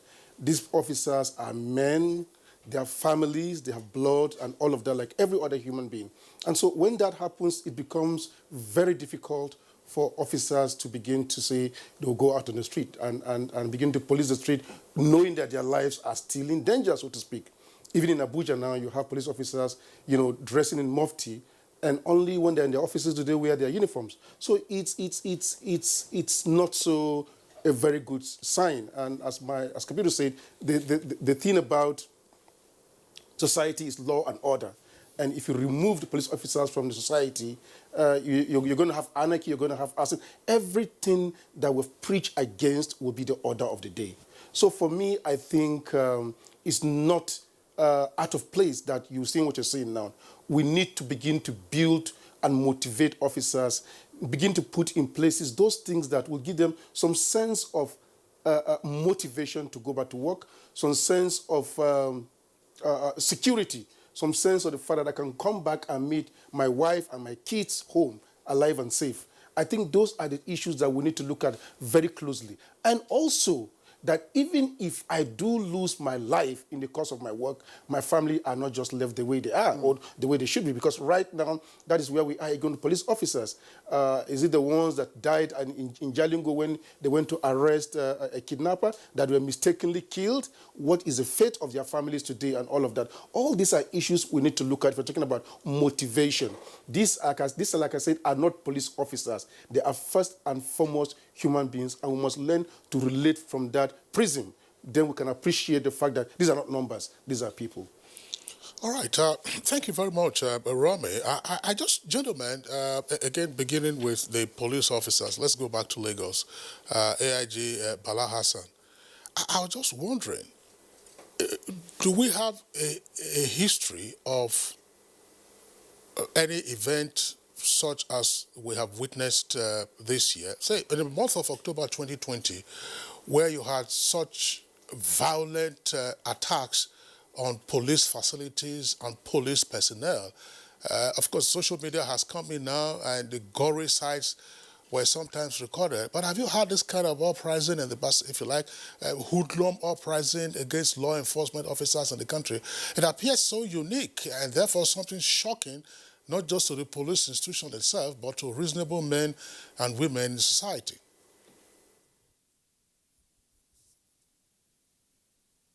Well, in my 34.5 years service in the Nigerian police force, I've never had such gruesome attacks and wanton destruction of property, targeted mainly at Nigerian police force by hoodlums. But you have issues whereby you have a crisis situation as a commissioner of police, but you have to come up and see that the situation is brought under control. But of this magnitude, definitely I have not come across it. But then, in everywhere there is injury, there must be a solution to it. And the idea is to see that those are men whose spirit has been dampened. We have to look for solution to see that we show up their morale, not only in the south, as I earlier said, all part of the country. If something affects a police officer in this part of the country, it affects everywhere. So it's our responsibility to see that, no, don't leave this thing to the IG alone. Other stakeholders, the Police Service Commission, the various governors throughout Nigeria, just like the governor of Rivers and Edo have done. They shouldn't say that because it doesn't affect their state. They should reach out the command, meet with the commissioners, talk to them so that they can show up. The morale of the men is throughout Nigeria and the morale is low. So if they do that, I'm sure it will be better for the Nigerian police force. And of course, we should look at other agencies like the Police Trust Fund, who supposed to look at the welfare of the police officers, because they want to see something. They should walk the talk. They are set. They have been assigned money since last year to carry out duties to reform the police. We want to see action so that it should be instantaneous. You can't say, okay, I want to boost all the morale of the men, then you are postponing these things. If these things are, we started seeing these things immediately, those ones that can be seen. I know building a barrack is not a one-day affair or replacing of those arms, but then the one that can be done immediately should be seen by the men, like goodwill messages from the commission, from the various governors and various stakeholders to the various commissioners of police in the states, to the IG, to the men, talking to the men. I'm sure it will show up their morale, and they will come back and work for the betterment of their country. They are patriotic citizens. Many have died in the course of duty, and for less. Nobody cares. A police officer dies, what burial expenses, 100,000 for junior officers, 200,000 for inspector to CSP, 300,000 from assistant commissioner to commissioner of police. Even though the money looks small, even the way to get it out of the system is very laborious. So these are the measures we have to take now to see that police officers' morale are being brought. If something happens, in their days, when something happened to police like that, the deputy commissioner of police has money to bring out the money as impress, give it to the family, they will go and take care of their needs. But now, the bureaucracy, you have to fill this form, take this in here. Sometimes it is even the head of department of that particular police officer that will contribute money to go and bury a police officer. So that is itself is demoralizing. And with what has happened now, it has further demoralized the Nigerian policemen. But we hope with this, things will be better. And our prayer is that it should be instantaneous. We have so many recommendations that will help the police to be better. But these are some of the things. You see, even the pension. If a police officer knows that by the time he leaves the service, it's better for him than even inside, he will be willing to put on his best. But whereby when you leave the service, you get a meager salary as pension. I read where a commissioner of police said that his pension is 73,000 per month. You can imagine a retired commissioner who has served country for 35 years. So these are some of the things we hope the things that will show up the morale of the men. You can't serve your country for so long a time and end up, okay, what happened to the junior men? Some of them get as low as 20,000 to 30,000, I think. So these are some of the things that must be immediate. You must assure the policeman that even after service, he's being loved, he's being taken care of. He can give the best for you. But for now, we should tell them that we care about them.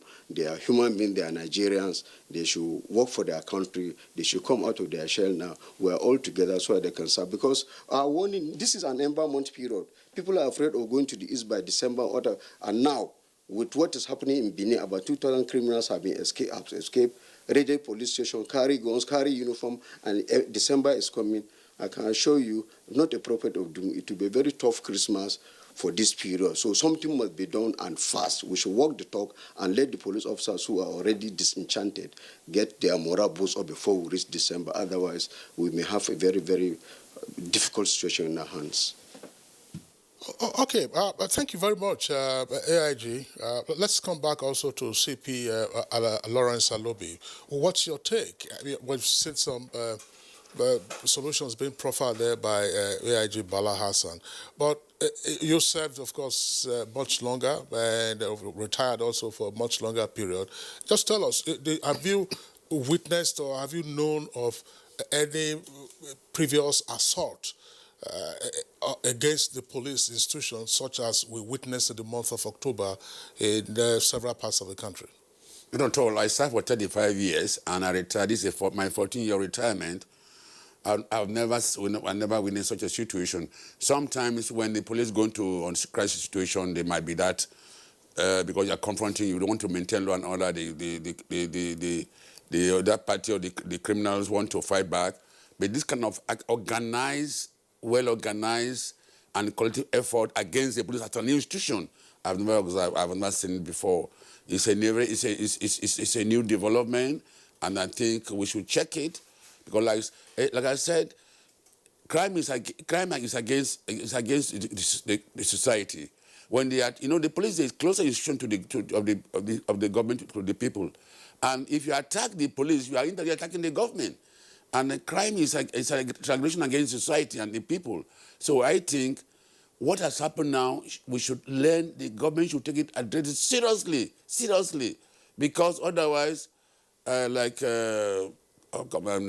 friend said, we're an invitation to an anarchy, because it is not safe at all for us. Like my AIG said, now arms are in the hands of criminals. We're already fighting the problem of illegal proliferation of illegal arms, in the country. Now we have enriched them. They now have more arms. Some even took up the police uniform and so forth. Like Mr. Kabiru said, when he said police to go back to work, 217 police stations burned. Are they going to sit outside and do their work? Are they going to sit outside? It's really very demoralizing. But I'm happy that, like I said earlier, Nigerians are becoming conscious, like what the NTA is doing now, and the IG is going around to that capacity building, that is confidence building strategy to make sure reassure the men that the country is behind them, government is behind them, and please let the government walk their talk. Not just this issue of promising anything happens, making political statements. They should make it. It should make it the ring that show that they are ready to be trusted. Because this is how also the government can also build its own confidence before the citizens. Because already there's that trust deficit. Citizens don't believe in the government, they don't believe in the institution. So when the government walk their talk and fix the police, you see, even the youth saw it that the police has been so destroyed over the years, particularly with the long-term military regime military rule in this country. The police were brought down, and the youth saw it that, the police need to be reformed. And it's not just lip service, it is a holistic and based on international better standard. Their salaries, their welfare, everything should be based on best standard. It's Abraham Maslow. In theory of motivation, talk about physiological needs, their barracks, their accommodation, their offices, social needs. How does the society look at them? They need the society to appreciate them. Even the ant is egoistic, So you need to be appreciated. How do you get fulfillment? How do you get self-esteem? When you have been so debased, you are really down. You're seen as Mr. Nobody. So I think, like I said, life is based on the principle of reciprocity. Let us ensure that they have a holistic reformation to ensure that all aspects of their life. When I was a junior officer, if you move out for your duty, you are given dry ration. If you are transferred from one location to another location, given what they call disturbance allowance. And if you go for a duty, you are given disturbance allowance. Even 28 days, you stay in a hotel, you are being paid. You don't exist any longer. Now, if a policeman is at the police station, come to report the case, there's no money for him to go and apprehend the suspect, And if you have to look for someone to apprehend the suspect, maybe there's a district called armed robbery somewhere. You call the police station. There's no fuel in the vehicle.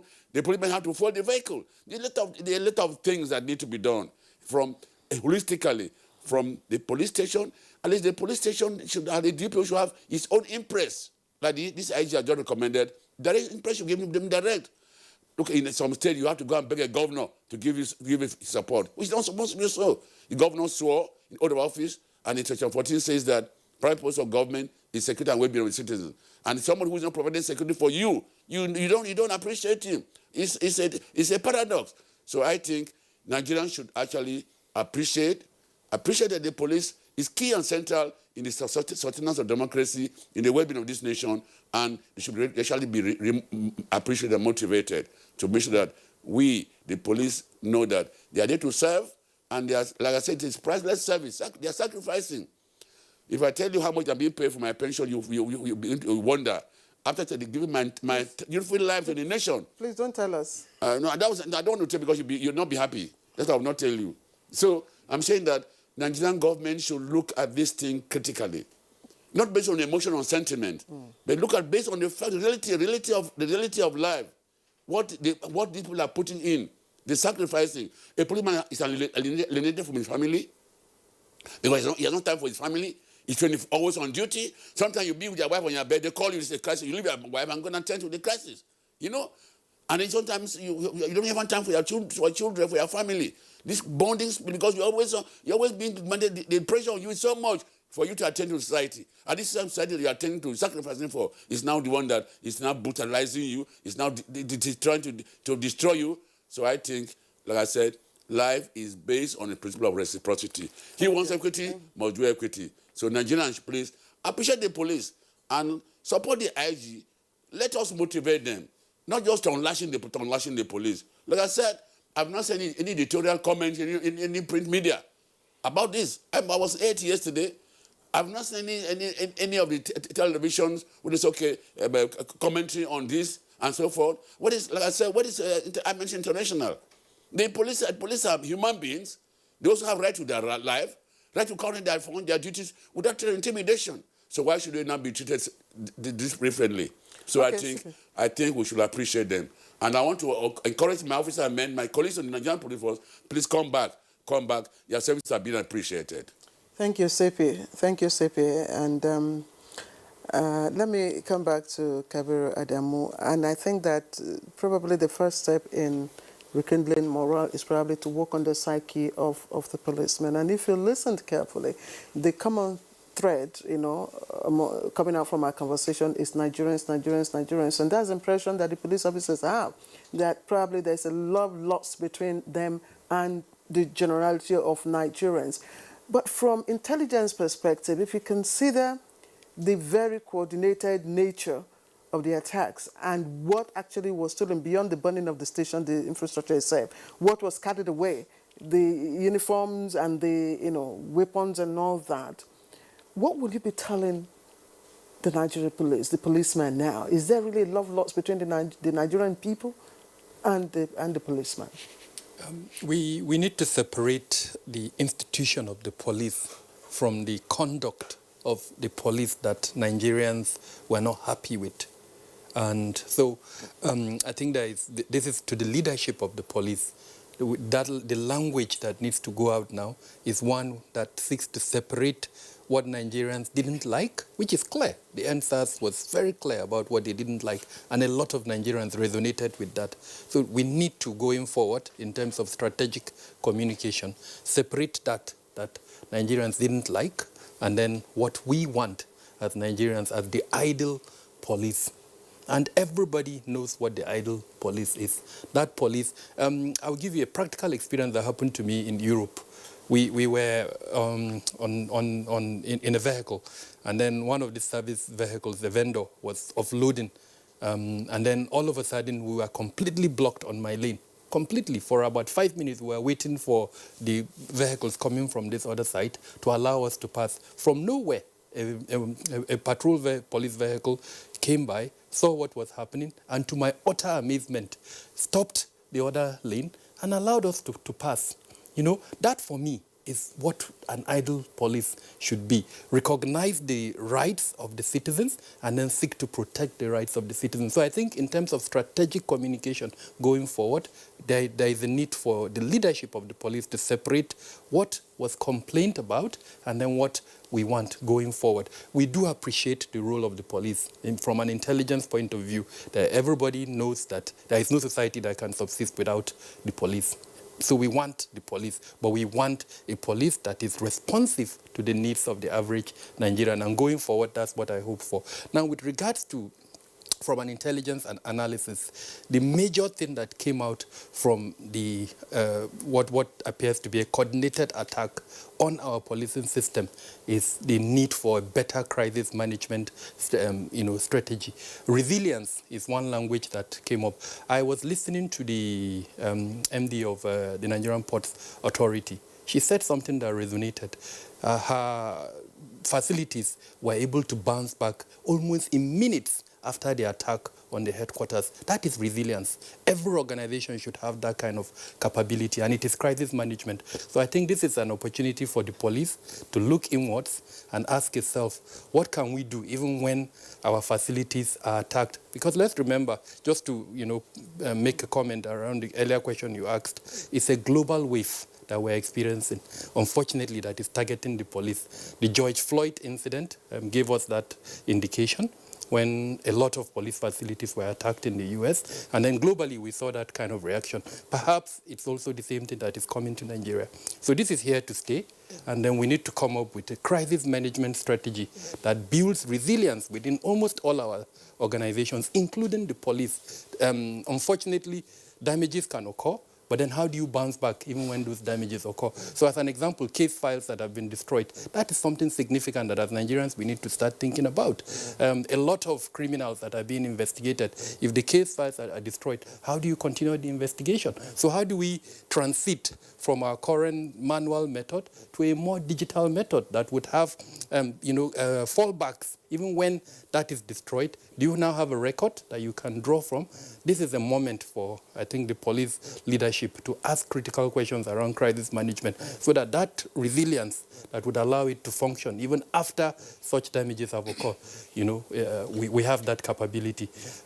It would require a lot, and I'm hoping that the Police Trust Fund that has that responsibility to support such things will look into that critical area so that we have a Class A crisis management program, or whatever we're going to call it, for the police service as a whole, that would allow it to function even where it is threatened the way it was threatened during this crisis.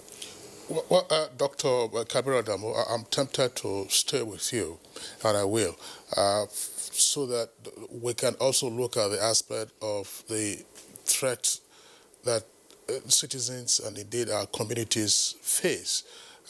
AIG Bala Hassan already reminded us that we are in the ember months. And the CP Alobi here says, look, we never had sufficient equipment in the past, but the hoodlums have also raided our armories and raised our stations and carted away all of these elements. You talked about two things in terms of appropriate communication at this time. One, let the police know that citizens didn't like certain aspects of their conduct, NSAS.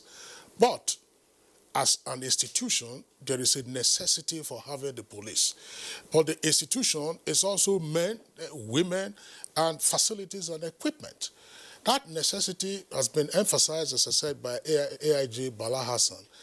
We are entering the festive season, the holiday season.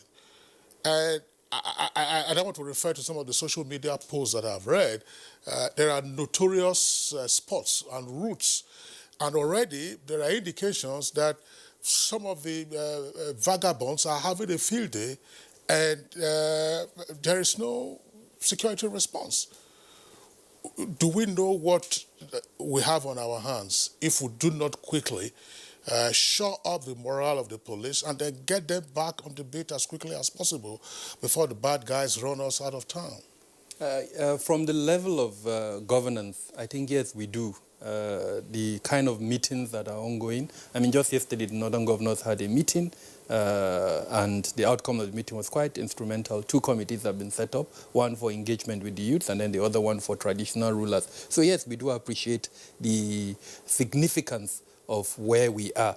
But I think we need to speak about it more and frankly, the whole of government. The executive, the legislative, and then the judicial arm of government. One of the things that I'm hoping we would see, the panels of inquiry, the state-level panels that have been set up. I mean, nothing wrong from the police also submitting its own petitions to those panels. That's a way of shoring up the confidence of the police. 22 police officers were killed. Nothing wrong with the IG or the Police Service Commission going to those panels and submitting petitions for restitution for those 22 persons that were killed. I know the irony is who would take responsibility for that? But like I said in my earlier contributions, someone somewhere needs to take responsibility. Somebody instigated those type of attacks. And the key here is intelligence. We need to revamp our intelligence capabilities going forward. There are so many things around intelligence, but it's not the remit for this discussion, so I'll not go into it. I'll leave it at that. We need to revamp our intelligence capabilities so that at the end of the day, we nip whatever is being planned. Even this, the armories that have been broken into and the guns stolen, intelligence can tell you where those weapons are. Those people are not ghosts. They subsist with us. And so intelligence should be able to generate information where those people are planning certain actions, and then you are proactive, you stop it. So that means the type of language I'm hearing about community policing, this is the time to enhance it so that at least members of the society know that they have a function. At the end of the day, we need to protect ourselves. So sharing that kind of information with the police will be useful to us. But then again, the most important thing, I think, going into the Ember month is coordination by the security agencies. In my previous conversations with you here, I've mentioned to you that there are about 27 organizations that are involved in security. This is the time for all those 27 to work together in a coordinated manner. Some of them actually carry out policing functions, such as the civil defense, road safety, and a few others. This is the time for them to come together, have a strategic meeting that would now define roles, and then they move together. We cannot afford to go into the Ember months with the way we are currently. The prognosis, the assessment tells us, just like AIG Bala has mentioned, it tells us that criminal activities, unfortunately, are on the increase. And then with the kind of weaponry at the disposal of some of the criminals, it means the likelihood that there will be more criminal activities in the Ember period. Before I end my statement, it's important to note that the police is actually recovering some of these weapons that were stolen. At the last time, I think about 11 have been recovered. But then again, more is out there. So there is need for intelligence to determine where those weapons are and then to recover them. Thank you, Dr. Damu. Let me bring in Rumi. This question is for you, and on the strength of Kingsley's question, and of course the concerns that he alluded to with regards to the Ember months. What, in your view, should be or can be done in the short run to shore up the morale of our police officers and get them back, to duty? I know that some state governments have, taken some very commendable, initiatives, like, of course, the River State government, we know, recognized the families of some of the families of the slain policemen, made some donations to them, offered to build the police stations. Are those enough to shore up the morale of our policemen in the immediate? I think it's very important at such times to do some sort of form of reflection. It's only when you reflect on issues that you can take some steps forward. How did we get to where we are now? And one thing we've all have agreed here is that information could have been better in shoring up trust between the police and Nigerians. That is really very critical. And if you look at the way the police is structured and the way the police-civilian relationship, one structure that stands between the two is the Police Service Commission. Now, the Police Service Commission is made up of almost all interest groups. You have women groups, you have the civil society, you have organized private sector, you have women, you have the judiciary, you also have the police that are represented in the Police Service Commission. And of course, we do know again that the Police Service Commission are the employers of the police in Nigeria today. So, for me, it's critical how citizens engage the police through the commission. And it's going forward. This is why, for example, the Police Service Commission is about to embark on, state-by-state visits to meet these interest groups and have conversation. Farm out the worries and anxiety of the citizens into the police and into the executive arm of government, and vice versa. So that when the structures are open and conversation continues, we'll eventually get to that level where we'll have some sort of trust being built. Like I said, this is upon reflection. Isn't what you're saying, isn't this part of the long-term initiative? We're looking at getting the policemen back on the road. This is November. In just a few, should I say, a few days, if you may, December will roll in. So we need the police. There is evidence that the police, it has become necessary to get our police back on the road. So what can be done in the immediate? I think in the immediate, what we have done as the Police Service Commission is to appeal, because this is all about appeal. We've appealed to police officers to go back to work.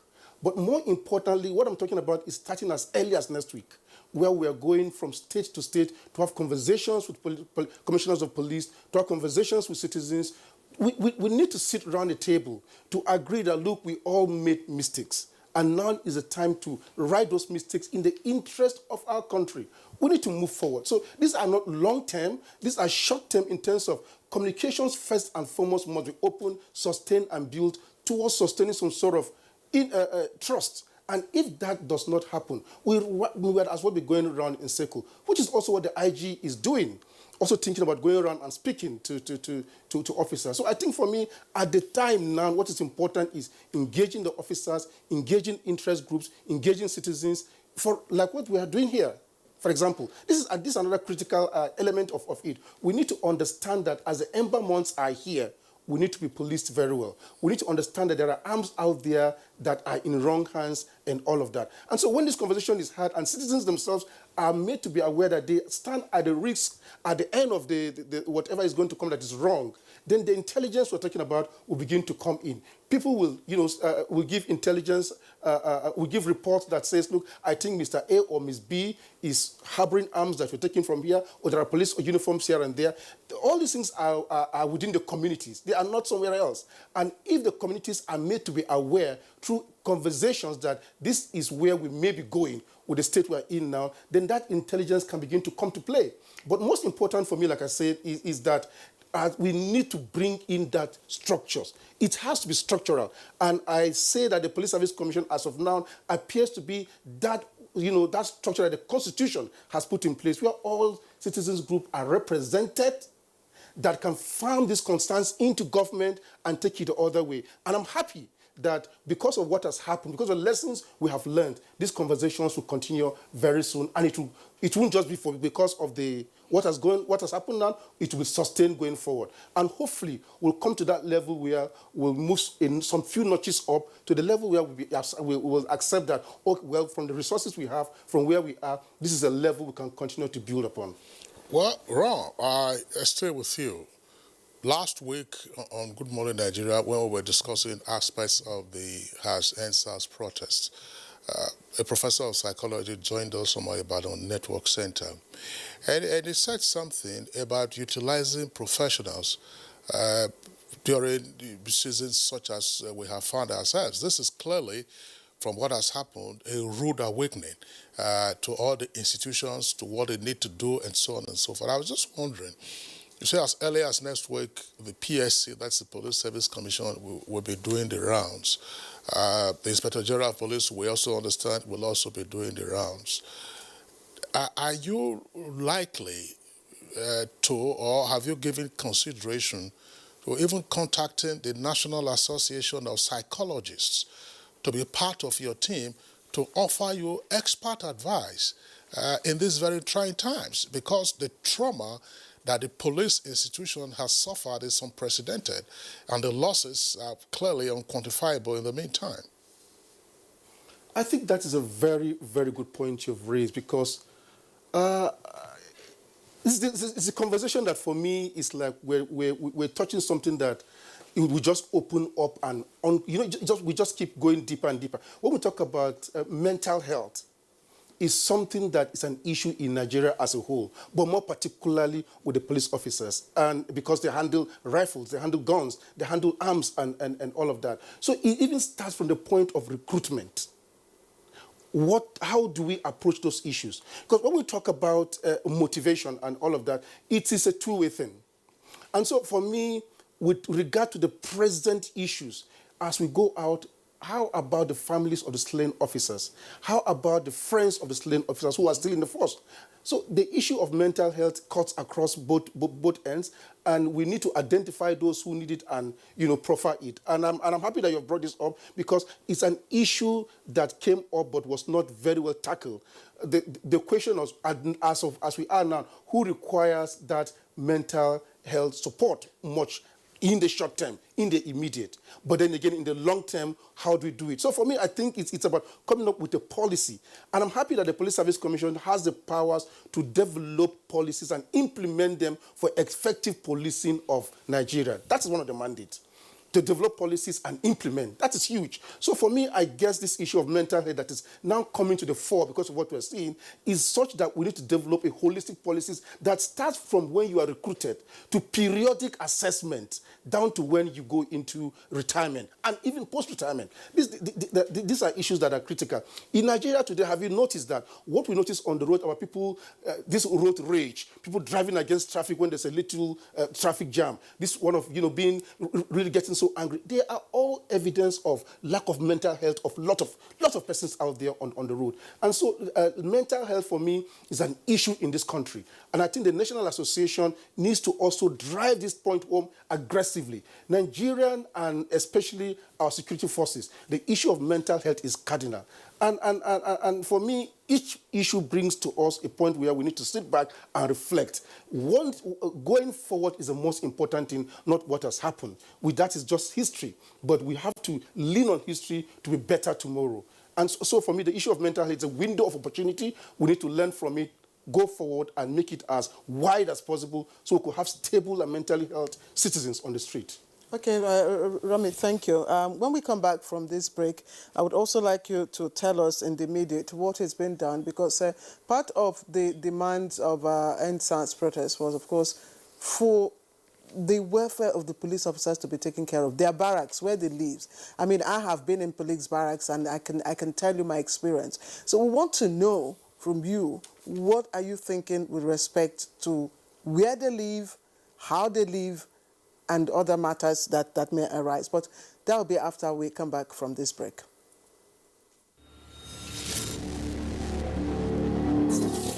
Demands of #EndSARS movement. Immediate release of all arrested protesters. Justice for all deceased victims of police brutality and appropriate compensation for their families. Setting up an independent body to oversee the investigation and prosecution of all reports of police misconduct within 10 days. In line with the new Police Act, psychological evaluation and retraining to be confirmed by an independent body of all disbanded SARS officers before they can be redeployed. Increase police salary so that they are adequately compensated for protecting the lives and property of citizens. Federal government's response. On 11th October 2020, the Inspector General of Police dissolved the Special Anti-Robbery Squad, SARS, across the 36 states police commands and the Federal Capital Territory. On October 12th, President Muhammadu Buhari addressed the nation, stating, "The disbanding of SARS is only the first step in our commitment to extensive police reforms." On 13th October 2020, the Inspector General of Police ordered all defunct SARS personnel to report at Force Headquarters, Abuja, for debriefing as well as psychological and medical examination. On 13th October 2020, the Presidential Panel on the Reform of SARS accepted the 5-point demand of the #EndSARS protesters. On 15th October 2020, the National Economic Council, NEC, directed the immediate establishment of state-based judicial panels of inquiry across the country to receive and investigate complaints of police brutality, related extrajudicial killings with a view to delivering justice for all victims of the dissolved SARS and other police units.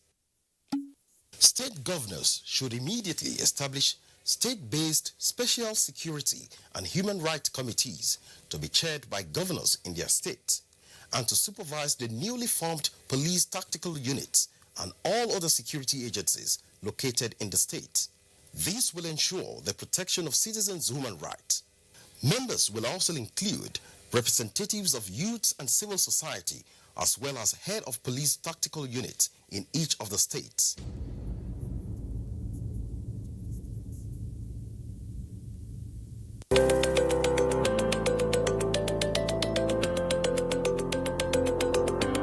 My name is Nando Jamda Mohammed. Stevita Hussein Musa. Roduna Joel Finji. Said Musa John. I'm a carpenter. I've been doing this for more than 8 years now. And I said that plantain. Nakai Kimami Shekara Uku. I've been selling my tomatoes for about 10 years now, and I do it for a better Nigeria. And I do it for a better Nigeria. Ina wannan sana'ar lemu ne domin Najeriya ta ci gaba. Ina sa domin Najeriya ta kyau. And you can see how we are doing our small little work to make Nigeria great. As you can see, I'm a technician and I'm doing it to help myself and to help my generation. Ina zaune ne a Plateau na business. Kuma ina yin wannan domin ci gaban ƙasar Najeriya. For a better Nigeria. This message is from the National Orientation Agency.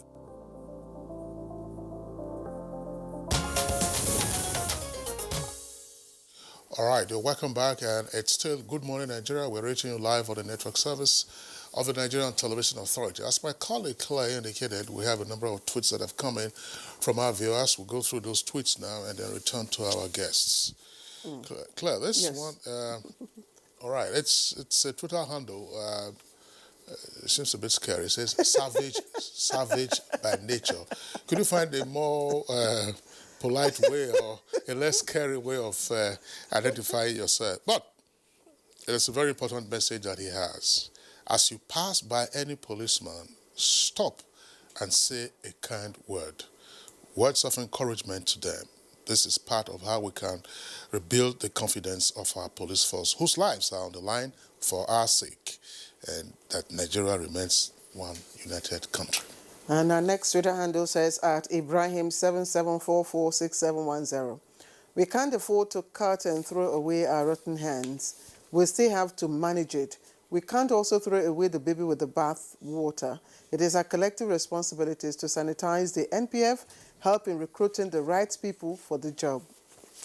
Akeju Olagbaju, there is a correlation between low morale and poor performance of the police force. The immediate cause can be traced to leaders of such formations. Where such occurs, it also points to the fact that reform is necessary or that the reform is not working. Low morale status is reversible. And Festus Akinwuyiwa tweets, there is enough reason for the entire police to be demoralized if government does not quickly rebuild. Poor police pay and conditions, killing and injuring of police officers, burning down of police station, patrol vehicles by hoodlums, and hijacked the legitimate end-SARS protest. Okay, says government should fix all damaged police stations, take care of the injured police officers, and compensate the families of the dead ones, and more importantly, address the poor pay and conditions of police officers. We risk losing many good officers leaving the job. Suleiman Babagana tweets, renovation of police barracks and construction of new ones as done by other security outfits should be a priority of the police leadership as it tends to boost the morale of officers and men in so many ways. And Clifford Agosi, if a Nigerian soldier, Army, Navy or Air Force commits crime or runs foul of the law in any way, I would expect the police to pick the fellow up and let the proper course of the law take its course. This will take time, no doubt, but it can be done, and I pray this happens. Well, Clifford has another tweet there. This speaks more directly to the issue of police morale. It says, in other climes, police morale is top-notch. I would like to see this replicated here, but the police must prove itself worthy to deserve the total trust of Nigerians. A holistic approach will involve policy, legal, infrastructural measures, and interestingly, the Police Act was recently passed. Governments at all levels must have the political will to help this process. Okay, Sulaiman Babagana, renovation of police barracks and construction of new ones as done by other security outfits should be a priority of the police leadership, as it tends to boost the morale of officers and men in so many ways. Fire me, Eddie. What I know is that if the police is diligent and transparent with their duty, corruption would drop by 70%. You report a case to the police and you follow, and to follow you, they will collect fuel money, and they stop collecting money from drivers. You ask the police to track your stolen phone. All the police needs to do is to see us as the friends, which they claim, so that when they say that the police indeed your friends, that is truly so, and bail should be free. Abdul, adequate training, reorientation, and reorganization of the force should be considered in earnest. The welfare of policemen and women in all ramifications should be well catered for without delay. All right, Claire, I think those are the tweets that we can manage in the meantime. I know you had put Rami on notice with regard to a critical aspect of welfare, which has to do with their habitation, the barracks in which they live, the allowances which have been touched on, and so on and so forth. So if you don't mind, I would still like to put him on pause so you can return to that. I want to get back to AIG Bala Hassan in terms of operational, if you like, short-term or immediate solutions. We have seen the examples of some of the state governors in meeting with the police command, police commissioner, and other officers in their states. But what we do know is that aside from the stations that were burnt, a number of police vehicles were also incinerated by the hoodlums.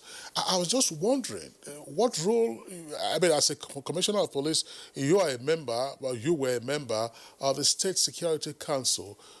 What role can be played almost immediately in deploying resources from, say, the State Security Council and indeed other private donors who had in the past offered the police with operational vehicles and all that, considering the urgent circumstances in which we have found ourselves in the wake of the mayhem by hoodlums against the police authorities?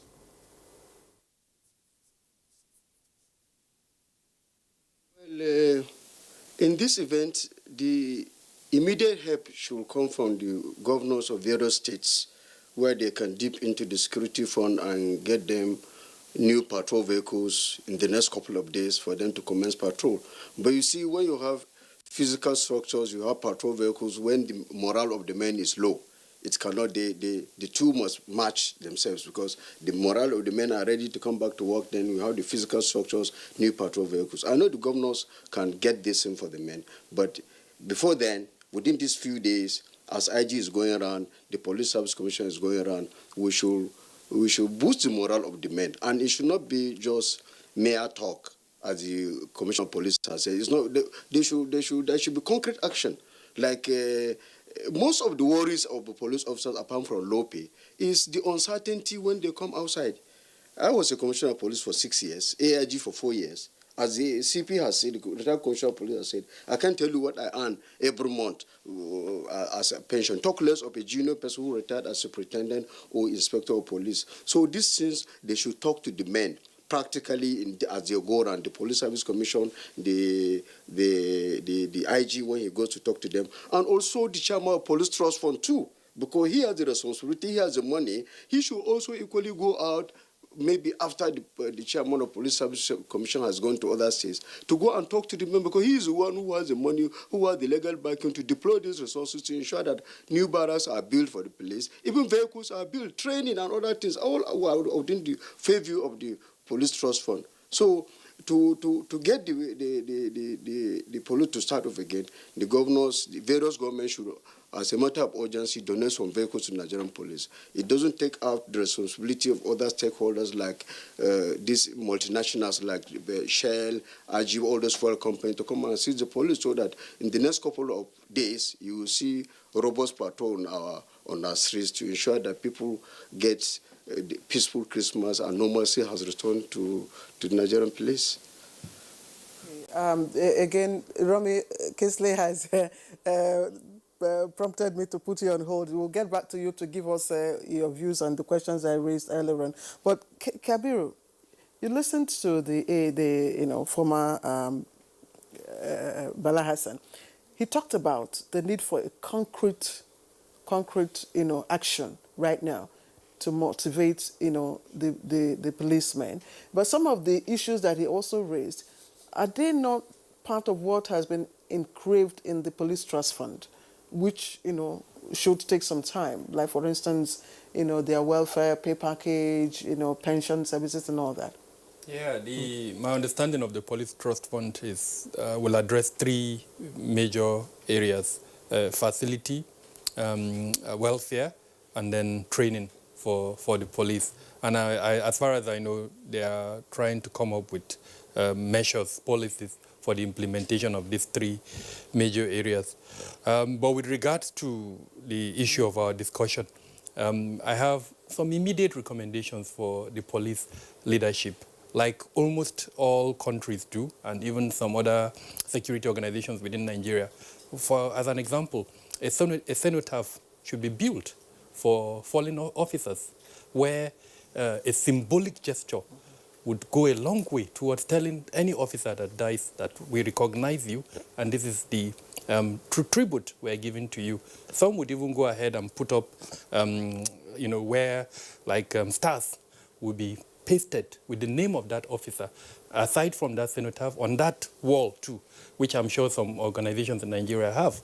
Then there's nothing wrong with declaring a day where our flag would fly at half-mast for those 2022 fallen officers. Now, those are all symbolic, but from a welfare point of view, whatever the current policy of the police, the police says with regards to the monies that should be provided to those 22 families, as a matter of urgency, those monies should be made available, and we should see it perhaps in a national broadcast where the checks or the monies are being given to those family members. Now, all those are symbolic as a way of boosting the morale of serving officers. Then, with regards to facilities, there is nothing wrong with having what I would call makeshift police divisions. In the interim, state governors can help in that regard. We document all the destroyed or burned divisions and then provide temporary sites where these divisions can now start working from. Those temporary sites can either be separate or even existing divisions where you now match two divisions to work together if they can co-locate, depending on the circumstances of each. But there needs to be an immediate solution to that. Because like I said earlier on, these officers cannot work under the sun. Facilities need to be provided for them. And then, of course, in terms of equipment, like the AIG has mentioned, vehicles, police cannot work without those equipment. So there needs to be a temporary arrangement where those equipment will be provided. I will still go back to the committee that was set up by the Inspector General of Police. That committee is instrumental because that committee is meant to come up with a strategic plan for the implementation of all of this. But like I mentioned, some symbolic gestures to show the police that the management itself feels their loss. In other parts of the world, you talked about recognizing the slain policemen. You could also have communities come out, have candle lit, for the repose of the dead, and this kind of brings the community and the policemen together. So is there a role for community also in all of this restoration of police morale? There is definitely a role, and that role cannot be overemphasized, especially as we're beginning to talk about community policing. Any community that has a very good relationship with its police personnel by now know the officers that are down. And so this is the time, for instance, to show that gesture of love that we are known for as Nigerians, show to the family, to the police institution as a whole. Like I said earlier on, that strategic communication that separates the bad from the good. We know what was bad. Nobody is in doubt about that. But we also know that we need the police. So communities, this is the time to show love. Reach out to those families. Show love either from a religious point of view or from a human point of view. Emphasize the point that, yes, we recognize your loss and we'll be there for you to support you in your time of need. All right, Dr. Kabir Adamu, thanks a lot. Romy, Commissioner of Human Rights of the Police Service Commission, tell us something about what officers and men could expect in a revamped welfare scheme through your commission. Yeah, I think most importantly, before I go to that, there is the issue of the laws that we have now that also try to speak to motivation at the lower level for police officers. I'm very happy, for example, that with the issue of resource allocation, you're going to have some sort of direct monies going to state commands and by extension, divisional police offices, so that you don't have to wait for the IG's office for the red tapeism for it to drive all the way down. This is why, for example, officers sometimes go to work and they don't even have papers to take complaints on and all of that.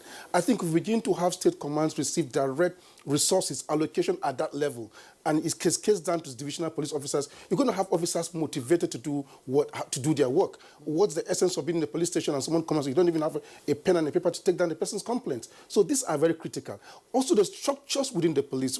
Motivation is not only after your past, it's also while you're performing your work.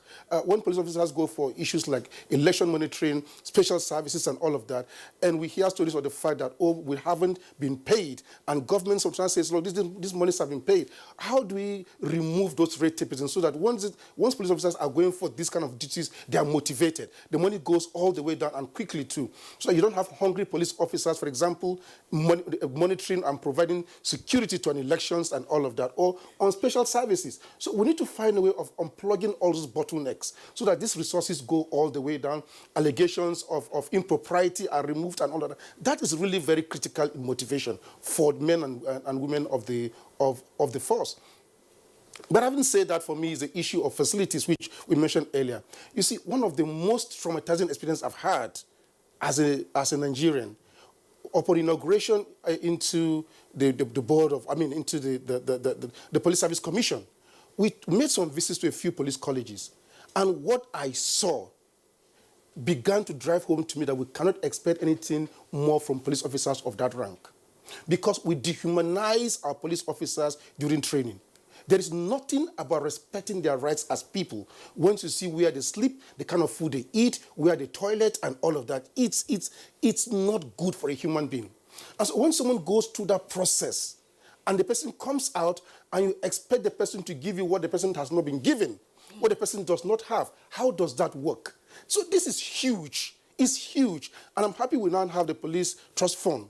And I pray if the press reports are anything to go by, they quickly overcome the little challenges they're having within to begin to, as quickly as possible, attend to these issues. It's not something to tarry over for a day or two over. Security, like I said, is cardinal. If you go into any country, your first impression of that country is based on the 1-2 security agents or police officers you meet, how they treat you, how they relate with you, give an impression of what that country is like. And so the police is both, is like an ambassador and also persons that will check the civil space, which also takes me to the other point of motivation of citizens engaging with I would have to ask you to quickly, round up your thoughts. Right. So for example, the issue for me of promotions of police officers, we had come up with this, the Police Service Commission is thinking, and is yet to be there, but of saying, look, citizens should also have a say in promotion. When a police officer is within the community and has done so well, that community should be able to put up a position paper to the PSC, to the Police Service Commission, and says, this is the gallant thing this officer has done. Please let us appreciate him, either through promotion or some sort of reward system and all of that. I think these things are very important. Sorry, this is just an off question. Do policemen still buy their own uniforms, boots, and belts themselves? To the best of my knowledge, they do in the main. They still do. Yeah, they do. There was a story of one Sergeant Chop Double in Lagos years ago who was bragging about how he acquired his own uniforms and kit but he was looking very smart. Many years ago, Sergeant Chop Double. That was his name. I hope he's still in service or he's retired.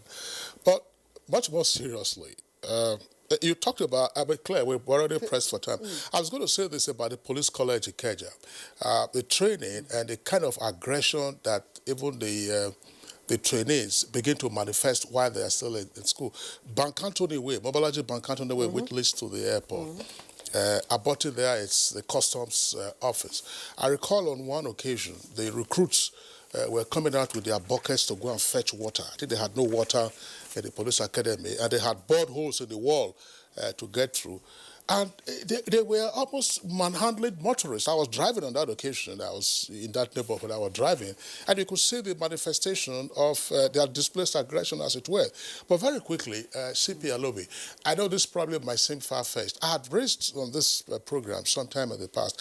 I didn't know, I still do not know, why most of the police stations tended to be bungalows. Very small cubicles like this with concrete vents, just enough for detainees to breathe. Well, on the heels of the destruction of some of the police stations, might we now have a redesign, at least to be more accommodating? Our population has grown. All those small bungalows you see, the design appears to be very uniform. I'm sure you have a history behind this. Can we get that redesigned? That is one. And two, might it be possible in locations where there are assets that have either been temporarily or permanently forfeited on account of corruption cases that could be assigned to the police in the meantime as makeshift stations while the new ones have been rebuilt? Yeah, thank you very much. That is why, for me, I would strongly suggest to the federal government that the various committees that have been set in the states should not just be, those ones are just to look at the brutality, the allegations of police brutality and so forth. The federal government should also constitute committees that would look at this, the problem that the police suffer as a result of these NSAS in terms of the 22 of them were murdered, their barracks were raised down, their arms were cutted away, their vehicles burnt and so forth. There should be a committee, not just leaving this into, now it's now left to any state government probably who decides to come out to support the police. There should be an institutional process where the federal government should set up committees that will look at this problem that affects the police per se, because police is a critical institution in this country. And if it has been battered, and we shouldn't just sweep it under the carpet, they should look at the federal government, set up a committee that will address this problem, and like somebody said, they can sort facilities that have probably been recovered from corrupt politicians. They can be donated to the police to be used, you know. So I think I would strongly recommend that, suggest to the federal government, not just setting this other panel in the state, see about the police, because the police is key for the government to succeed. With that, like I said, nations are built on law and order, and the police is the primary agency that have to provide law and order. So the government should look at that and see that provided. And again, our National Orientation Agency should, you see, Section 24 of the Constitution provides that it's the constitutional duty to every Nigerian citizen to assist the agency in maintaining law and order. But how many Nigerians are conscious of these obligations or responsibilities as citizens? They're not conscious. So I think the government should, the National Orientation should see that Nigerians become conscious, not only asking about our right, and our civil society should also see that how they can educate Nigerians about their obligation to society. We will have to leave it at that, please. Thank you, former Commissioner of Police, FCT retired Lawrence Adobe. Thank you very much for your thoughts. And also, let me appreciate Rumi Mom, Commissioner, Human Rights, Police Service Commission. Thank you very much. It's a pleasure to have you with us. Kabira Adamu, Security Risk Management and Intelligence Specialist. Always a pleasure to have you. And of course, last but certainly not the least, Assistant Inspector General of Police, retired Bala Hassan, who joined us from our legal studio. Good to see you too, and thank you very much for joining us. All right, Claire, just before we didn't have the opportunity of raising this, but I think it should be implied that the police facilities that were damaged or destroyed and the policemen that lost their lives should not merely be seen as collateral casualties. There are videos circulating of some of the perpetrators of those atrocities. And I think the law has a very long arm. Yes, and indeed. they shouldn't refrain or resist the temptation of saying we won't go after those persons. Indeed. Law Indeed, and order must be maintained at all times. So that does it for us today on Good Morning Nigeria. We appreciate your being with us. We're back tomorrow same time, 7 o'clock in the morning. I'm Kingsley Osadolo. I am Claire Adilabu Abdul Razak. Always remember you can be a star by connecting with us.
NTA, you can't beat the rich.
To get your dream job, the perfect girl, even a table at your favorite dance club.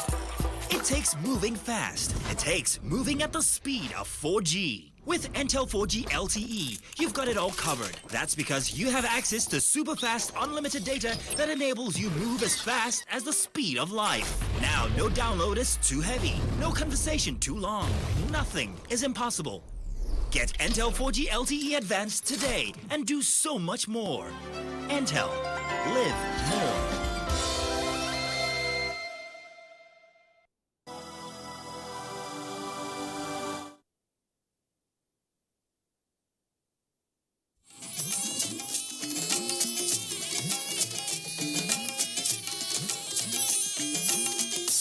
This is the network service of the NTA.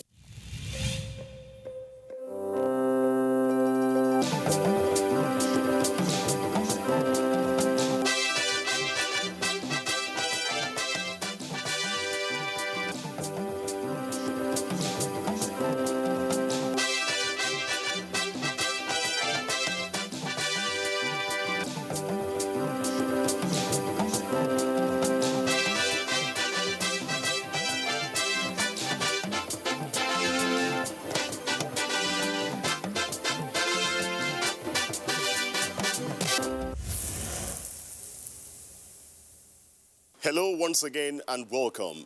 This is the network service of the Nigerian Television Authority. I'm Ayodeji Makinde. The program is Sports Real. On the program today, we shall be taking a look at the ongoing Prudent Energy Handball League, which is at the indoor court, Package B section of the Moshood Abiola National Stadium. It is the third edition, and of course, we're already seeing actions coming from 10 female teams and, of course, 12 male handball teams, the best in the country, vying for honors. Also on the program today, it's going to be match day 3 of the UEFA Champions League. And not forgetting about Nigerian boxer Efe Apochi, who is on the cusp of history. These and more on the program. Let's go for a quick break. When we return, Sports Reel beckons. Stay tuned.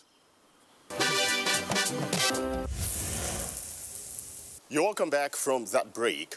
The return of sporting activities to the country ever since the lifting of restrictions on sporting activities by the Presidential Task Force on COVID-19 has seen a gradual return of different actions. It all started with the Para Soccer Federation of Nigeria having the World Polio Day Para Soccer Tournament in Abuja, and now we have moved forward to the 3rd edition of the Prudent Energy Handball League, which is ongoing at the Package B section of the Moshood Abiola National Stadium.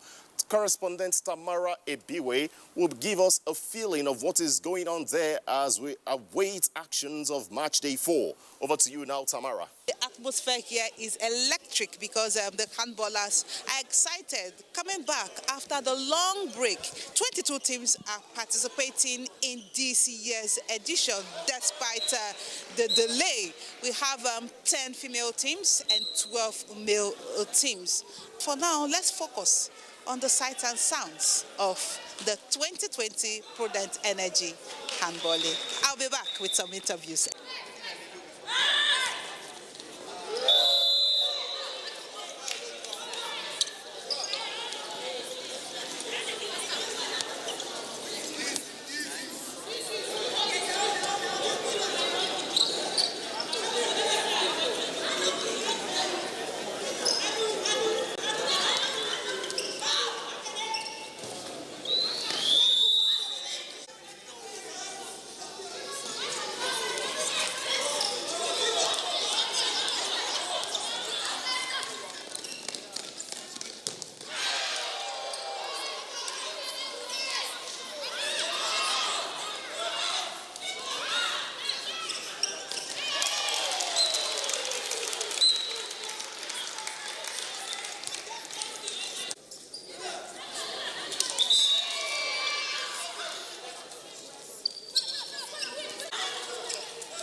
Hope you enjoyed the sights and sounds of the Prudent Energy Handball Premier League.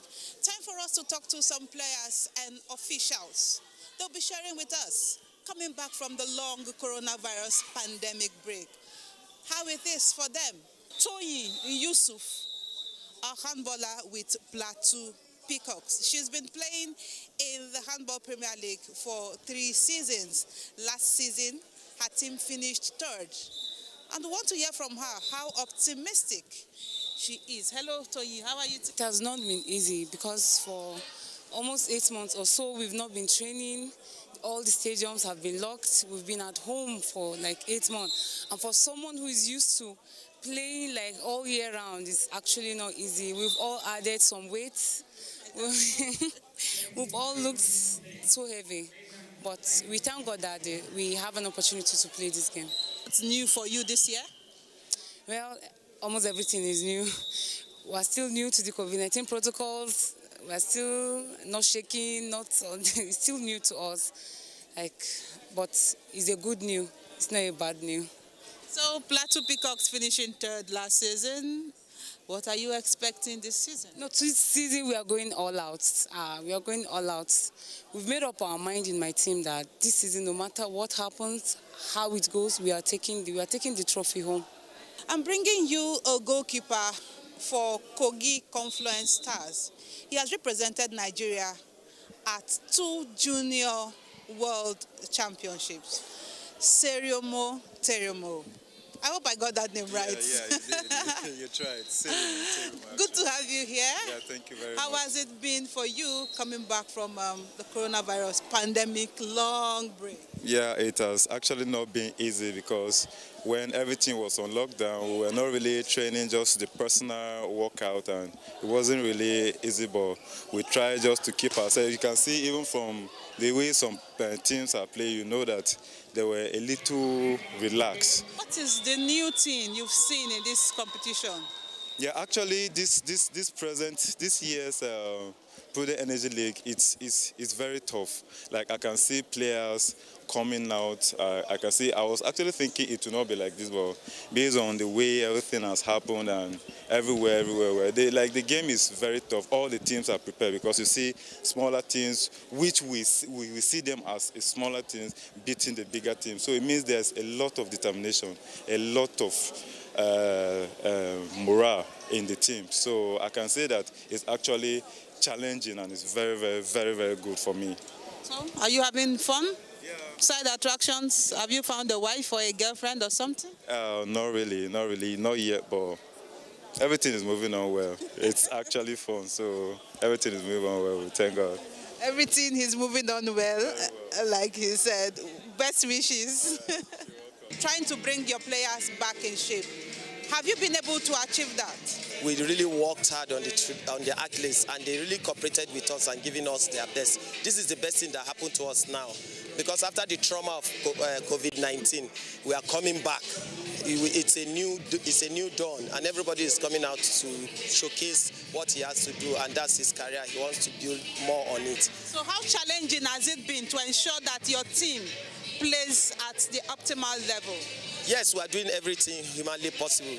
Thank God.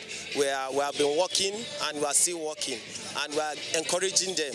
We are making them believe that this is their opportunity and this is their career. They have to open their game. It's just match day 4, and we've seen a lot of activities ongoing.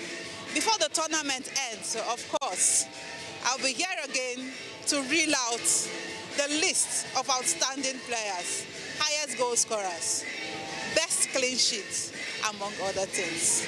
Ayo, back to you.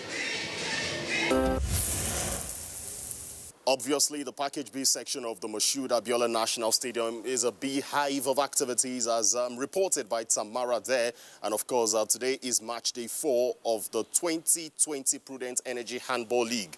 Niyi Busari is an Abuja-based sports journalist and, of course, the editor of BSN Sports.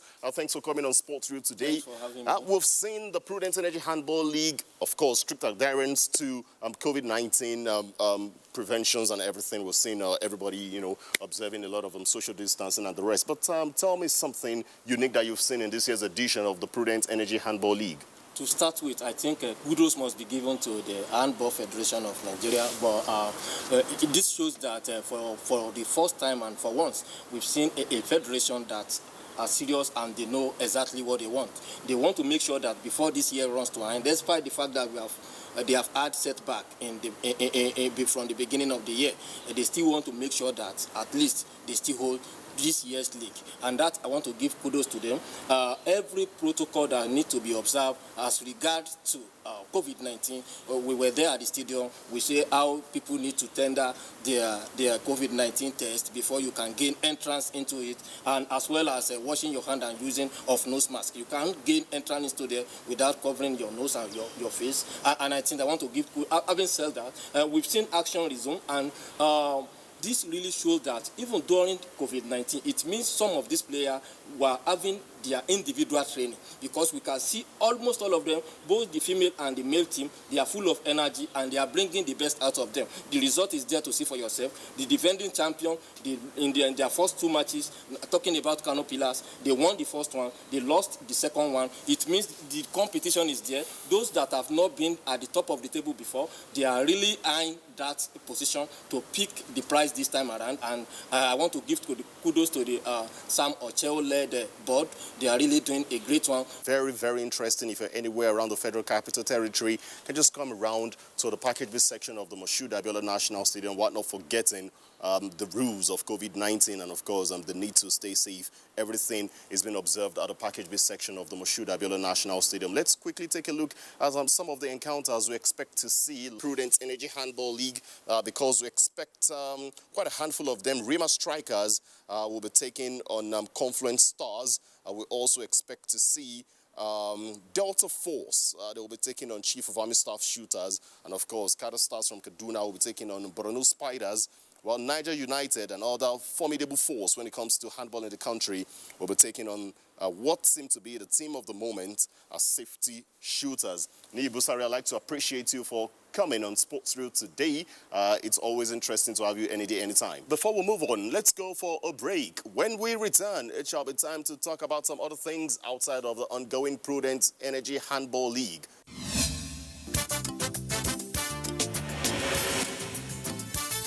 There's the start and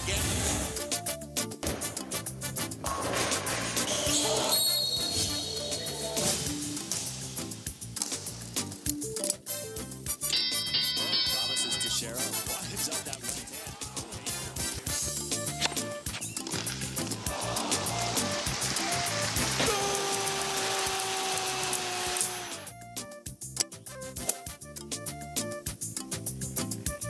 Archbishop of basketball, goal! He hung on that net like a stalk up a tree. NTA Sports 24 brings you all sports, all time and all day.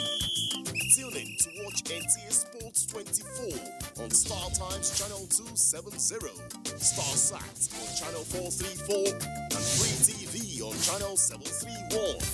NTA Sports 24, where sports thrive.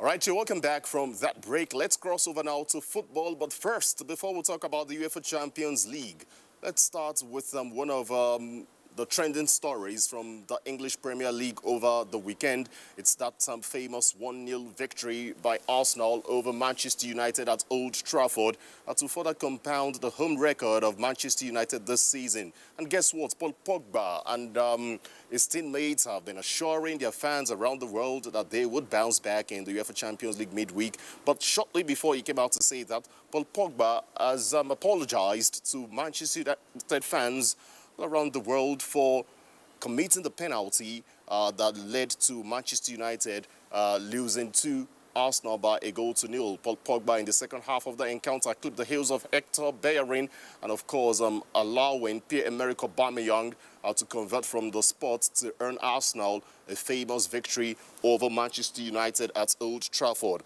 Paul Pogba says, and I quote, "We know it's a poor performance. Myself, I cannot give a foul away like that. I thought I would touch the ball, but I didn't. I cost us the goal today with the penalty. I shouldn't have given a penalty away like that. Maybe I was a bit out of breath. It made me do this stupid mistake. I will learn from that. I'm not the best defensively in the box, and I can work on that." Of course, Paul Pogba. But let's see how they would respond again in the UEFA Champions League. Remember, they've been quite outstanding. Now, let's talk more about the UEFA Champions League, because match day 3 beckons on Tuesday and on Wednesday, and it promises to be a very big one. Remember, Nigerian players will also be involved in some of the matches that we expect to see across different venues in Europe. Let's join correspondent Omonyemwe Unubu for this preview.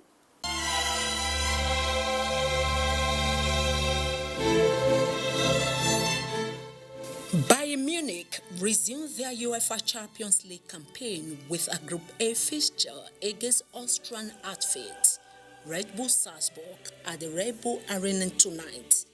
The reigning champions of the competition have taken their unstoppable form into the new season and sit top of Group A after 2 games, while Salzburg, with a point, have failed to run 3 of their last 4 home matches in European competitions.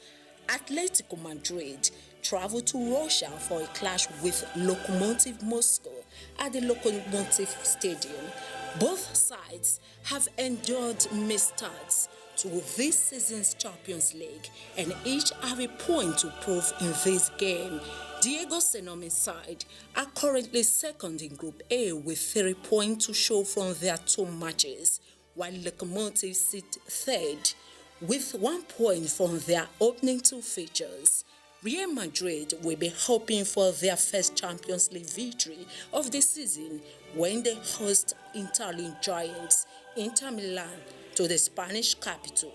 Los Blancos have only picked up 1 point from their 2 Group B fixtures thus far, having lost to Shakhtar Donetsk and drew with Borussia Mönchengladbach in their opening 2 matches.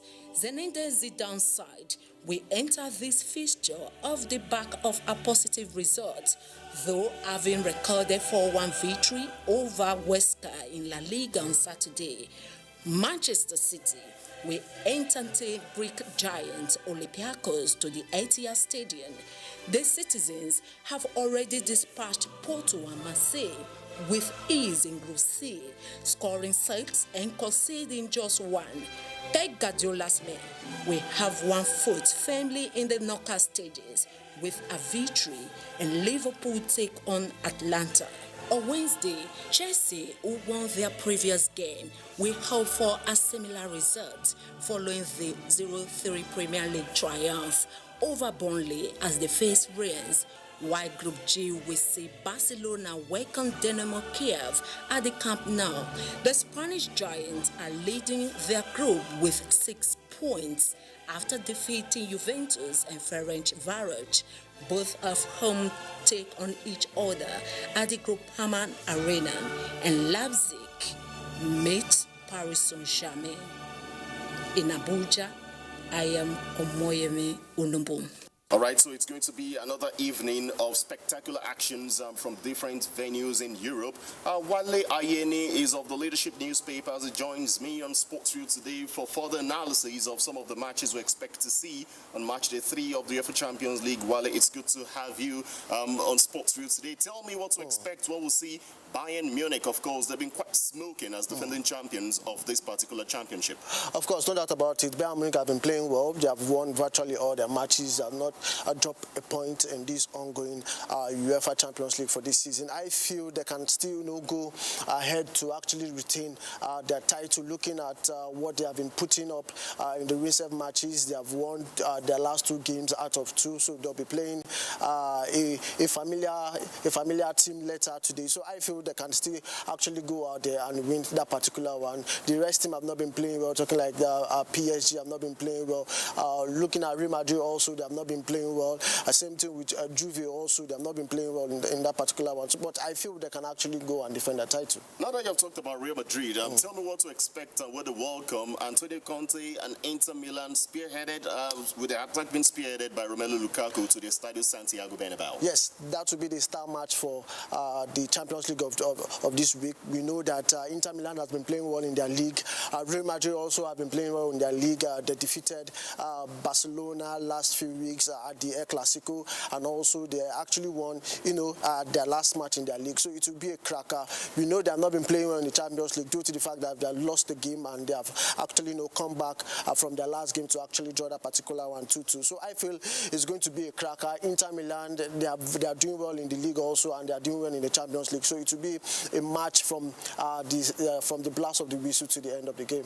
Manchester United, after an impressive end to last season, they seem to have flattered to deceive in the Premier League, but they're doing well in the Champions League. Up next for them is Istanbul Basaksehir, and that will be on Wednesday. That should be no problem for Man United, knowing fully well that they have beaten PSG in that particular one. They have beaten also Salzburg in that particular group. They are the group leaders at this point in time, so that particular team should not be a problem with that. But I fear for the Ole Gunnar Solskjaer side when they played against Arsenal. that is on Sunday, they didn't actually play well. But in the UEFA Champions League, they've been playing well there.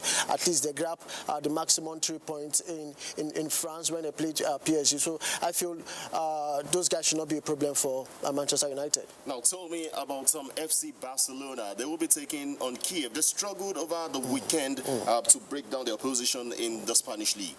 No doubt about it. They are the group leaders in that particular group. They defeated Juve in Turin. So I feel they will actually get the desired 3 points in that particular match. Messi is doing very well. He's making sure that he puts his boys together and for them to actually get all the needed points in that particular one. I hope to see more playing time for Anthony Griezmann because he has not been playing well under their new manager.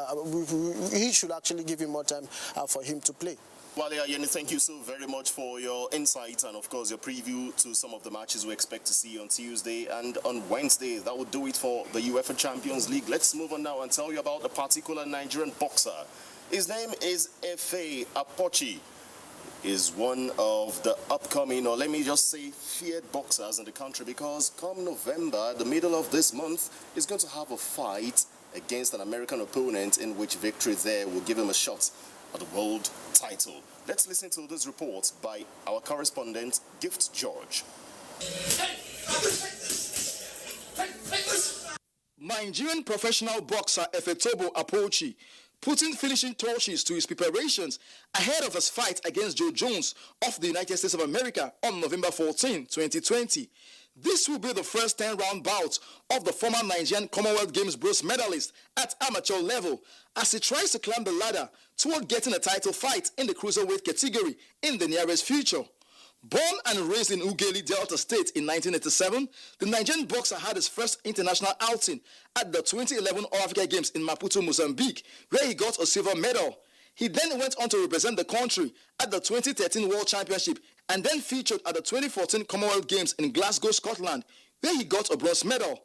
He decided to quit amateur boxing and turned professional in 2017 when, along with his relative Efe Ajagba, he signed for Ringstar Sports in the United States of America under the tutelage of Shelley Finkel and Rona Shields as trainers. Focus in my mind, I'm humble, train very hard, I have a good diet, observing everything, doing everything I'm supposed to do. He made his professional debut against Daniel Hernandez of Mexico on 30th July 2017 and won the match on technical knockout. Nigerian's approach is ranked 47 in the world with 9 bouts, all won by technical knockout.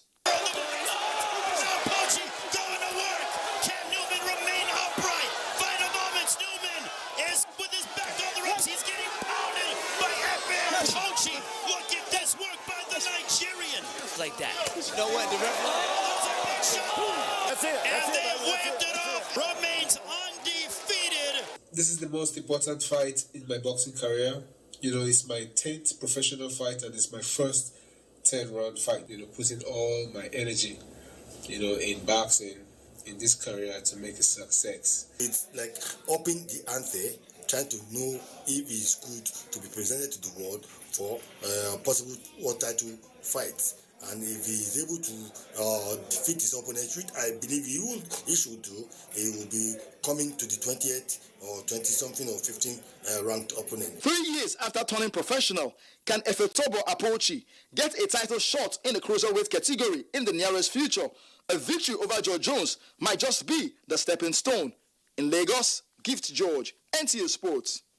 And so D-Day will be November 14 in Los Angeles, United States of America, when we're going to see Efe Apochi taking on American, and that's Joe Jones, and it's going to be a very big one. Let's wish him all the best ahead of that encounter. On a sad note, the remains of Gideon Goye, Nigeria's distant runner who passed away last week, has been laid to rest in Jos, Plateau State capital. Let's take a look at this report. Sportsmen from far and near, alongside colleagues, family and friends, turned up to bid late Gideon Tankagoyet farewell. As being a long-distance runner requires discipline and determination as exhibited by late Goyet, officiating priest at the Requiem Mass, Reverend Father Gabriel Gowok, admonished that the deceased be emulated, especially in the race for eternity. You will know that he never created himself. somebody created you. And one day, just one day, you will give an account. Dogged and humble were words used by family, fellow athletes, colleagues and friends to describe the deceased. He's a hero, not only for passion, for Nigeria. A very quiet gentleman. And if he is pursuing something, he will make sure he gets what he wants to get. I knew him as a very stubborn runner. He ran with his mind. He was a strong fighter. I miss a lot. We train together. He's my athlete. Late Gideon Tanker Goyet, who clocked 27 on the 10th of October this year, began his career as an athlete with the Plateau State Sports Council in his secondary school days and represented both Plateau State and Nigeria at the national and international level, winning laurels. Left to mourn him are his wife, mother, and siblings. In Jos, Ekemeren Kaneng Ladoja. It's rather unfortunate Nigeria had to lose such a promising talent in long distance, and of course, a very promising talent indeed. At Gideon Goye there of the Nigeria Security and Civil Defense Corps. Well, we have to call it time now on Sports Reel. Today is Tuesday, and of course, it's match day 3 of the UEFA Champions League, and it's match day 4 of the 2020 Prudent Energy Handball League. Of course, if you're in Abuja, why not come to the package section of the Moshood Abiola National Stadium? And of course, for lovers of football, it's time from this evening to go watch your favorite football team. Until the next time we'll come your way again, I'm Ayodeji Makinde. This is the Nigerian Television Authority. Sports Reel will be back on Thursday. Until then, God bless the Federal Republic of Nigeria. Bye-bye.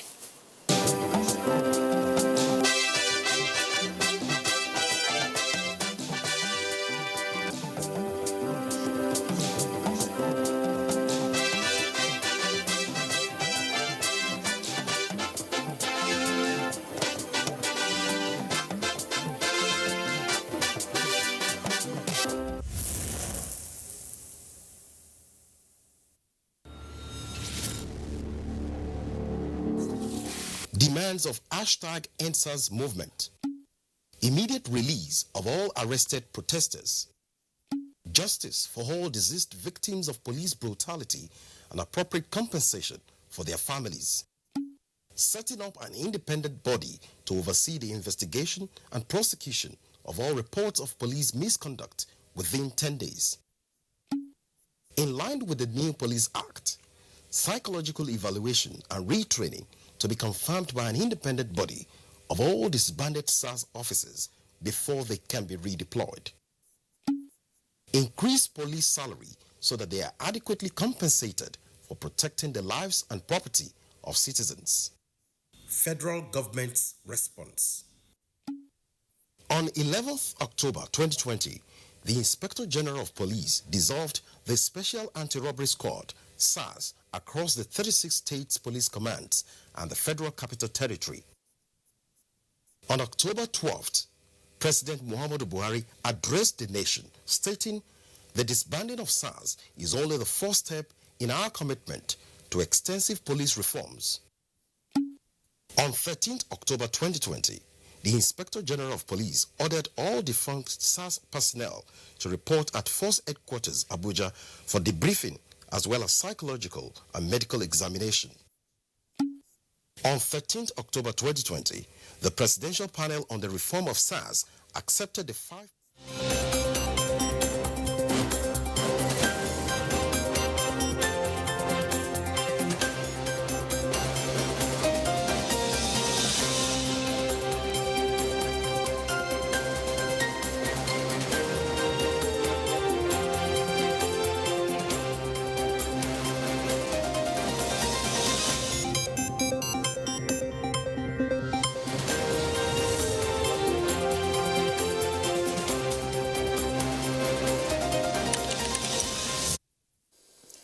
Federal government generates 424.71 billion naira value-added tax in the third quarter of 2020. Central Bank of Nigeria to assess risk of banks with cross-border expansion. Foreign reserves declined to $35.69 billion in October, plus bridging financial gaps shall be the focus on Business Express this morning. The program is coming to you from Abuja, Nigeria's capital, and I am Leah Katungbaba Tunde, your guide.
And we begin the business of the day by telling you that the National Bureau of Statistics, NBS, says the federal government generated 424.71 billion naira as value-added tax VAT in the third quarter of the year, as against 327.2 billion naira generated in the second quarter of the year 2020. The NBS stated this in its sectoral distribution of value-added tax data for third quarter 2020 just released. The report said that 275.12 billion was generated in the third quarter of 2019, adding that the 2020 figure represents a 29.8% increase quarter-on-quarter and 54.37% increase year-on-year. It adds that manufacturing generated the highest amount of VAT with 47.07 billion naira, closely followed by professional services generating 44.01 billion naira. Now, the Central Bank of Nigeria, CBN, says the country's foreign reserves fell to $35.689 billion as of the end of October, adding that the reserves, which was $35.72 billion by the end of September, lost $49.29 million in 4 weeks. The reserves, which had continued to rise and fall in recent weeks, stood at $35.67 billion as of September 1 and rose to $35.81 billion as of September 17. The CBN, which had earlier stated that external reserves were expected to lie between $29.9 billion and $34.3 billion by 2020 ending, noted that a degree of external reserves accumulation is expected to decelerate as outflows are expected to outweigh inflows. Now, still remaining with the apex regulator, the central bank says that it will introduce guidelines to assess the level of exposure of banks with international authorization that are engaging in cross-border expansion. The CBN stated this in its report on monetary credit, foreign trade and exchange policy guidelines for fiscal years 2020 and 2021 on cross-border supervision, added that this would enable it to monitor the risk of the operations in the countries where they are operating. The guideline aims at setting supervisory expectations regarding the management of country risk by banks and is applicable to all banks with international activities and exposure to country and transfer risk. Let's now see how the Naira is exchanging this morning for major currencies.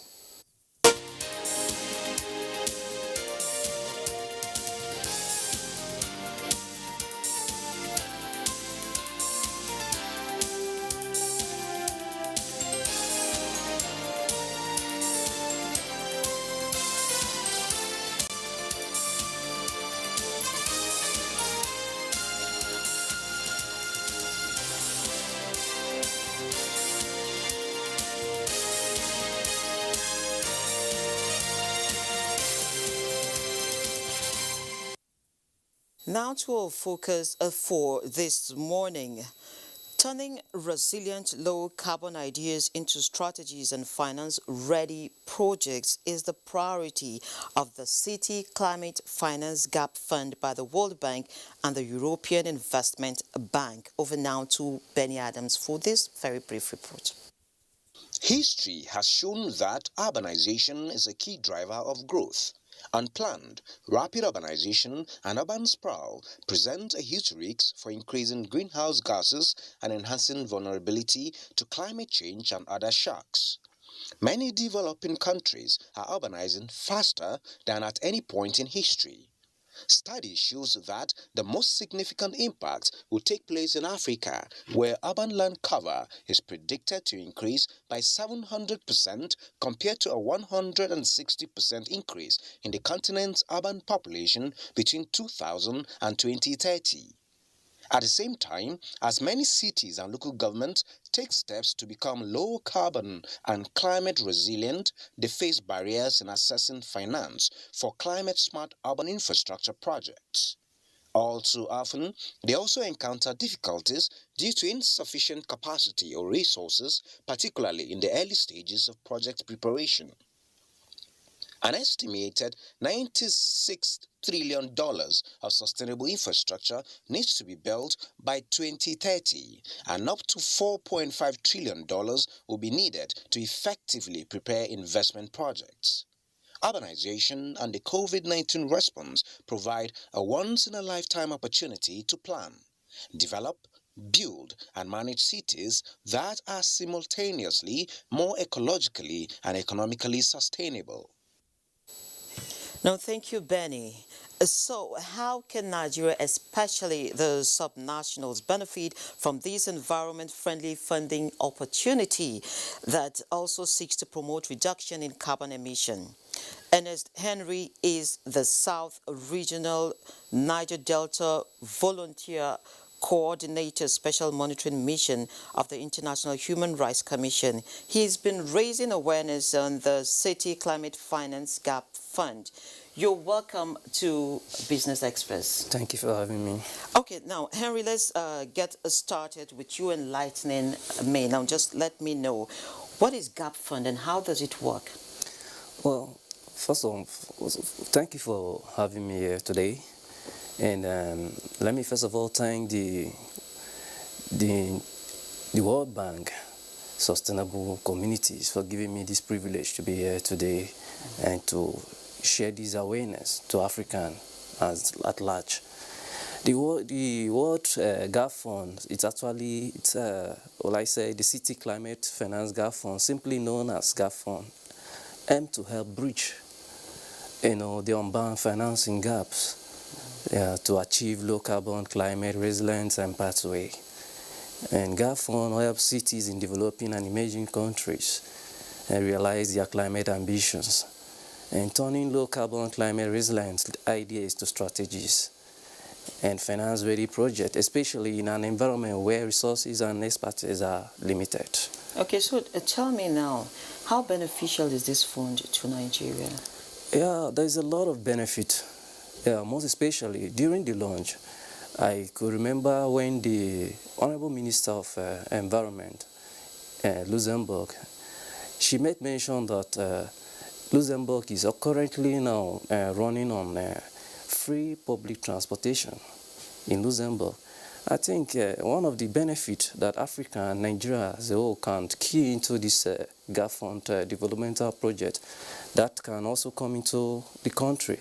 For instance, the sustainable unbound mobility, energy efficiency and small renewable, including building and retrofit, street lighting, district heating and cooling, solid waste management and regular economic activities such as water and waste water management, green of unbound areas, natural-based solution, blue-green infrastructure, ecosystem restorations and central unbound planning.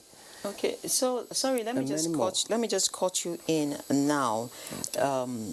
If we're going to bring this to the basic level of every Nigerian for us to be able to understand ourselves, is it something that is only the federal government that can tap into, or the state governments or local governments can also tap into?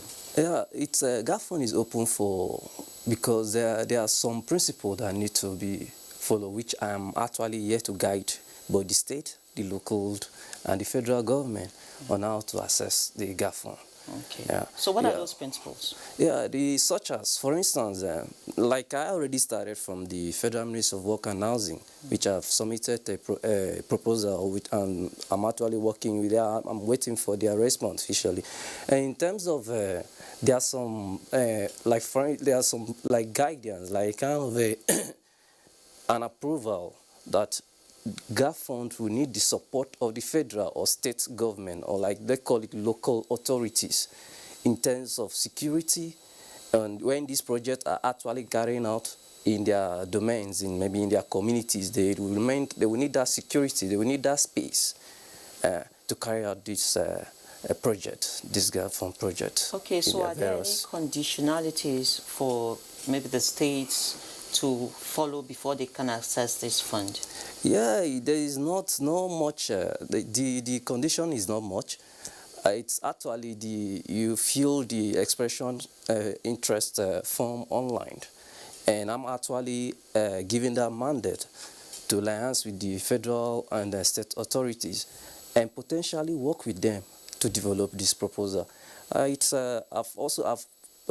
Before now, I've contacted some of the state government that I have some contact to, like Akwa Ibom state government through the chief of staffs, and Nasarawa state government through one of his essay, and some other state government, Kogi state government through the chief of staff, on how to key into the project.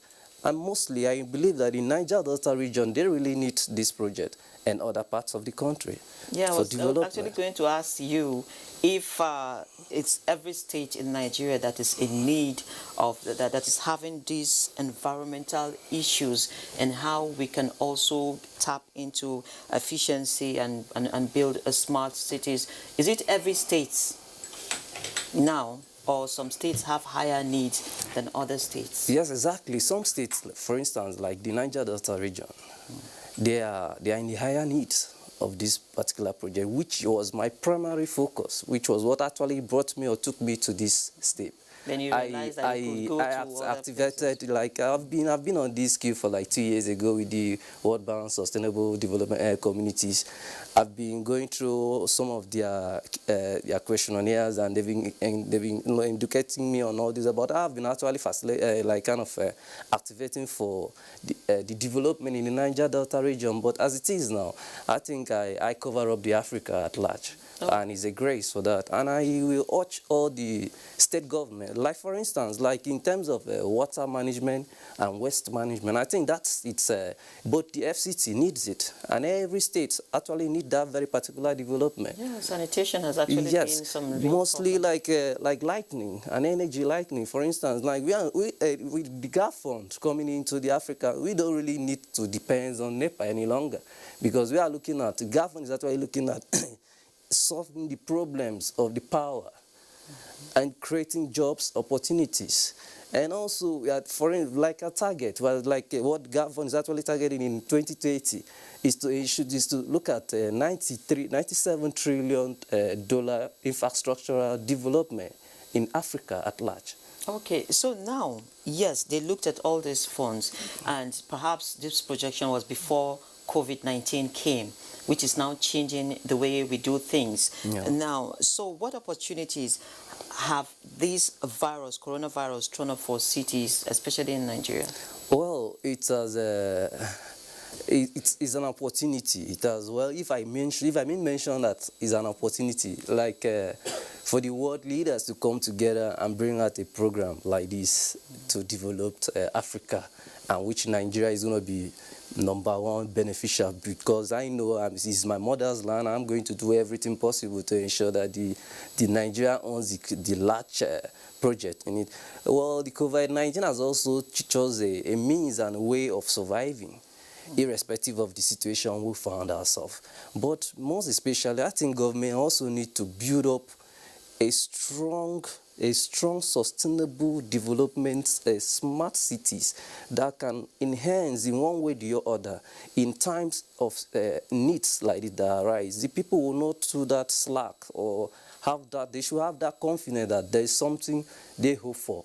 Either the situations, it's the way it is today, because I know the prices of things have increases, and the way we live is no longer the way it's supposed to be. But in COVID-19, as the opportunity that COVID has brought, GAPS Fund have brought so far, it will help a lot of cities to recover from COVID. Okay, great. Situation. You talked about jobs being created. What are the kind of jobs we should expect from this fund? Yeah, GAPS Fund they're not going to only kind of transform the cities alone. After transforming the city, like slumped area, like I've been mentioning one of this, like slum area, they will transform. I think I have a picture of it here to share. It will let you see how it's going to be. Like a slum area like this. Mm-hmm. This is a slum. Okay, it's so to transform this slum into a city. Okay. And with this now, there will be an employment. And it also help to bring investors into, they will not just only develop the cities and go. They will develop the cities, then introduce more investors that will stabilize the city and enhance the employment. Okay, so before I let you go now, can you just tell us how can states apply for this fund? And are there checks and balances, instruments to ensure that the funds actually meet the targets? Well, like GAF fund is not, they are not actually giving out a physical fund. Exactly. The state need to create, they just need a site. You need a plan, that master plan. It's for the state that has a plan, that has that developmental mindset. Like if I don't mention a state like, I don't know, a state like River State where I grew up from, they have what they call the Greater Port Harcourt City, which I actually know that with the GAF fund, it will help build up that Greater Port Harcourt City, for instance. But I know other states too also have that mindset. Any state that has that mindset, it's for them to submit their expression of interest and the GAF fund with some other documents that maybe require it's one step or the other. So who are they submitting this interest to? It's an online. Mine is just to guide the state and the federal government. Like I already started from the Federal Ministry of Work. My essence of starting from the Federal Ministry of Work was to ensure that at least the project circulates to the 36 states of the country, including FCT. But there is also an opportunity for the state government to key into it too as well, from their various different projects, depending on what they want to establish in their state. Okay. But I also believe that the sustainable mobility, like for instance, it's every state needs it. For instance, well, the GAF fund is also looking at the end of the day that we in Africa can also run a free public transportation. That's also one of the aims. Okay, thank you very much, Henry. And I'm hoping that very soon we're going to get there, and the states would also key into this very, very lovely initiative. Thank you for having me. Yes, sure.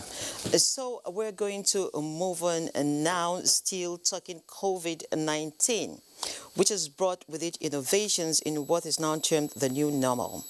Now, here's a story of a 26-year-old lady who saw prospects in the face of coronavirus and cashed in on it. She's using the digital space in ensuring one of man's basic needs gets to doorsteps, as put together by Olayin Kaojo.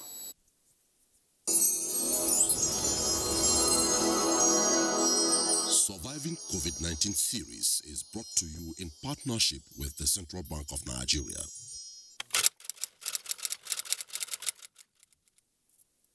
I'm into grocery delivery, anything basically, even to refill your gas and everything, and that's what I do, door-to-door deliveries of any item. So we go to the market, go to the shopping mall, and take away your stress basically.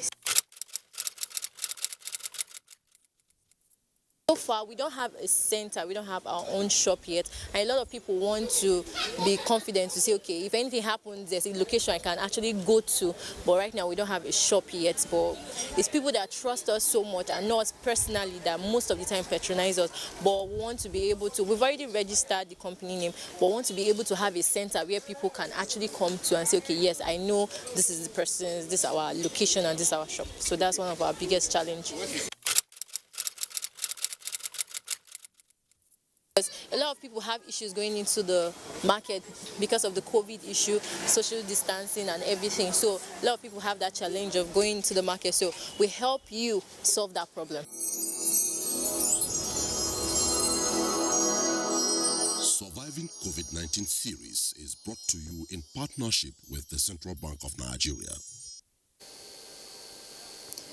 Now, gold prices have risen this morning as the coronavirus pandemic expansion rate worsens. It is also D-Day in the U.S. as election climaxes. Let's see how commodities are faring around the world.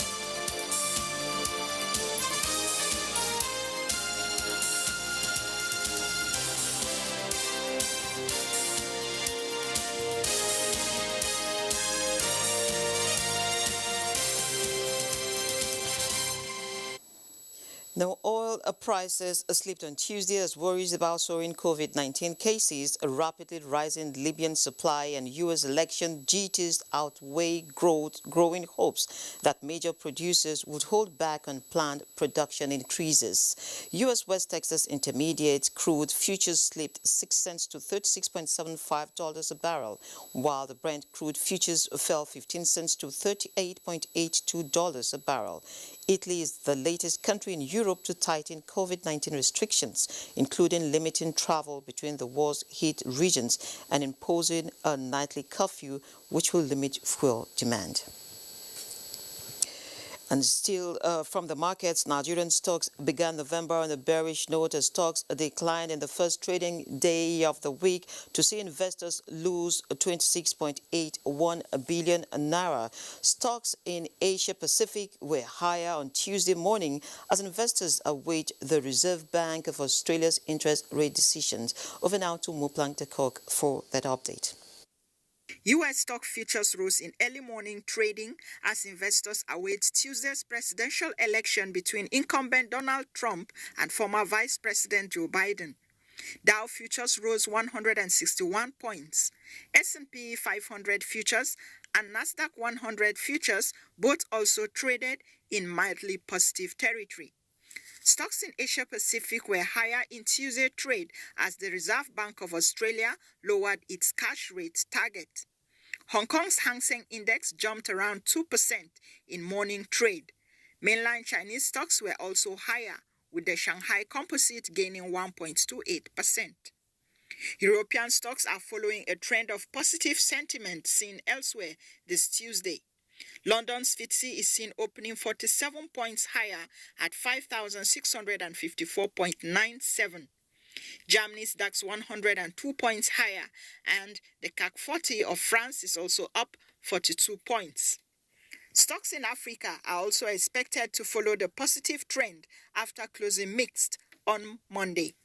With Global Market Update, Muplang Dakok.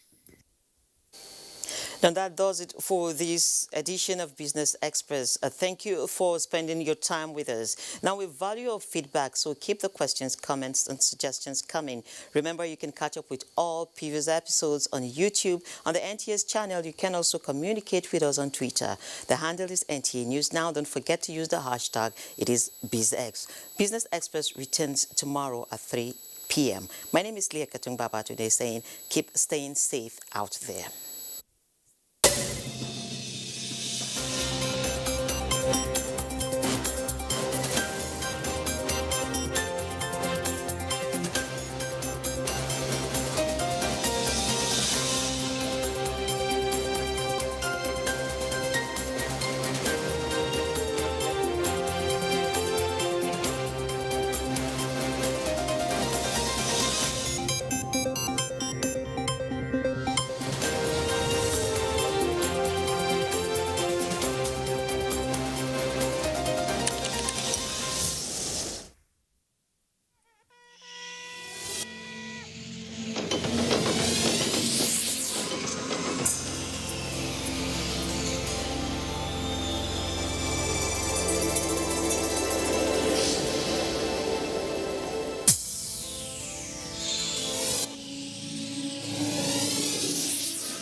NTA, you can't beat the reach.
Hello and welcome. It's time for another interesting package of Everything Music. Angelina, you dey cool in my temperature.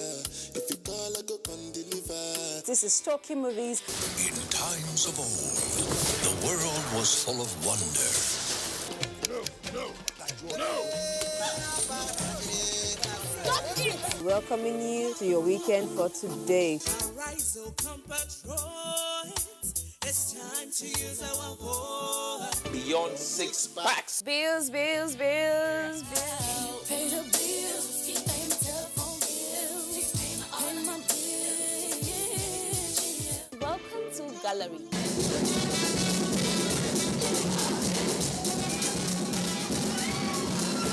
Me and my paddies. London for what? London for medicine. Medicine for what? Medicine for coffee. Are you sickness? To our illness. Welcome to Gist Zone. Alright, my name is the Eselucien Wego One. Ona nyokoko nyonyo.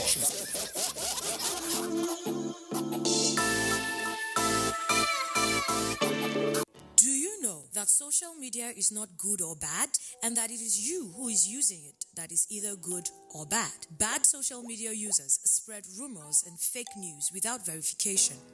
But good social media users stop, verify the information, and reflect before sharing it. Now, are you a good social media user? Stop the spread of fake news. Verify the authenticity of your source for a better Nigeria. This message is from the National Orientation Agency. When you hear that sound, you know that Nigeria's most authentic newscast is about to begin.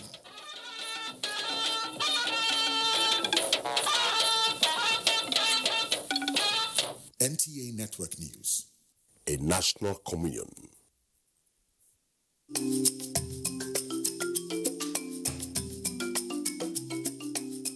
you get to see the way Telebabadu pulls this? Don't forget to send in your messages. There's a difference between picking, child, and issue. Actually cool. The idea that is this. Can do more with less people. If we have a better way of addressing these issues, taking care of. Congratulations, you were able to sign Tino Werner from RB Leipzig. So you take water before your workout. People have used their phone using TikTok to do recently. Should I go for test? A lot of people don't even have resources. I'm Cecil, and this is the Medley Show on NTA.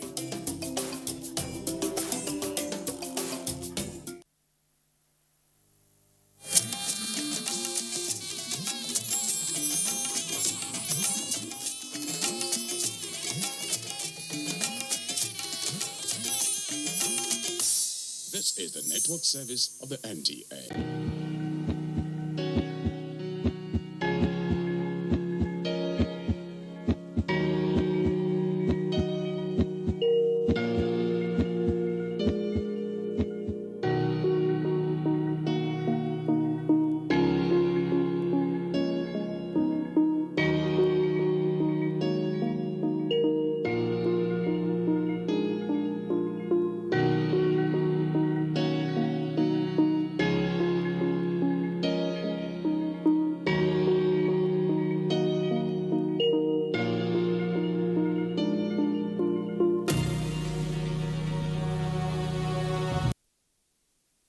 Hello and welcome to Your Health in Your Hands. I'm Dr. David Ajibade with the Brain and Body Foundation.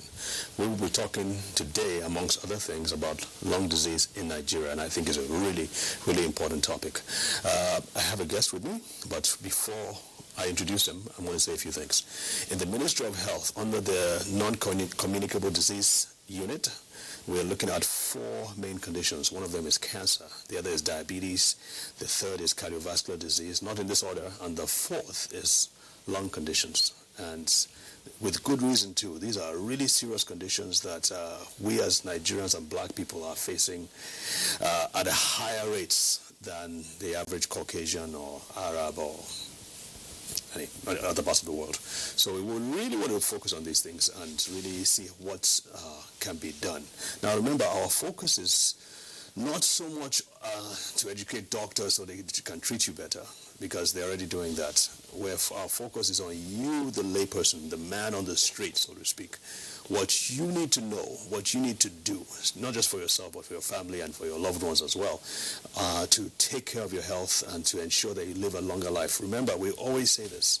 The WHO, the World Health Organization, says that there are only just two, obstacles to vibrant health and longevity. 1, ignorance. 2, complacency. And I think we as Nigerians have a boatload of both of them. So we're trying to address those things. So please stay tuned, listen tight. If you have any questions, type them in, send them in onto our social media platforms, and we'll get back with you. All right, so let's introduce our guest today. I'm really, really honored to have Dr. Onoha on our... I hope I got that right, sir. Okay, it's close enough. On the show today, Dr. Onoha is the Chief Consultant Physician at Gwarinpa General Hospital, and he's also a pulmonologist, so he's the right person for this show today. Thank you so much, sir. Welcome to the show. Thank you. Thank you very much. It's an honor. Thank you, sir. More mine than yours, for sure. So we've talked a lot. I've visited your office several times, and we've had some really interesting conversations. And I like your whole perspective on health. It's not just about what the doctor can do for you; it's also what you can do for yourself. And from your vast experience working with not just in pulmonology, but in several areas as well, cardiology and general medicine, you've been able to see that a lot of the recovery and the determinants of a person's, the prognosis, so to speak, of a person's disease or health condition is determined by what the person knows and what the person does, right? Yes. So we're going to go into that a little bit more, but why would you say lung disease or pulmonary disorders, and we're going to give you a few examples now, but why would you say that they are such a problem in Nigeria? Lung diseases are problems in Nigeria right now because the declining socioeconomic status of people. Socioeconomic status? Yes. Okay. And then that has to do with where you live, clustering, number of people in an environment, number of people in the room. All those ones has impact. Because lung disease has to do also with breathing in of air, the air getting into you, and entering the lungs, and the exchanges being made. What are these exchanges? Oxygen coming in from the environment into your body or into your blood, and then carbon dioxide coming out of your blood into the lungs and into the environment. So a lot of other things has to do also come into play. The purity of the air you are breathing in. And we know that with increasing industrialization, there's a lot of pollution. Yes. So, and it has to do with government. A lot of this has to do with government. There's little you as an individual can do if you live in an environment with so many industries and they are coming up with their wastes. You have gaseous waste, you have the one in the water, and so on.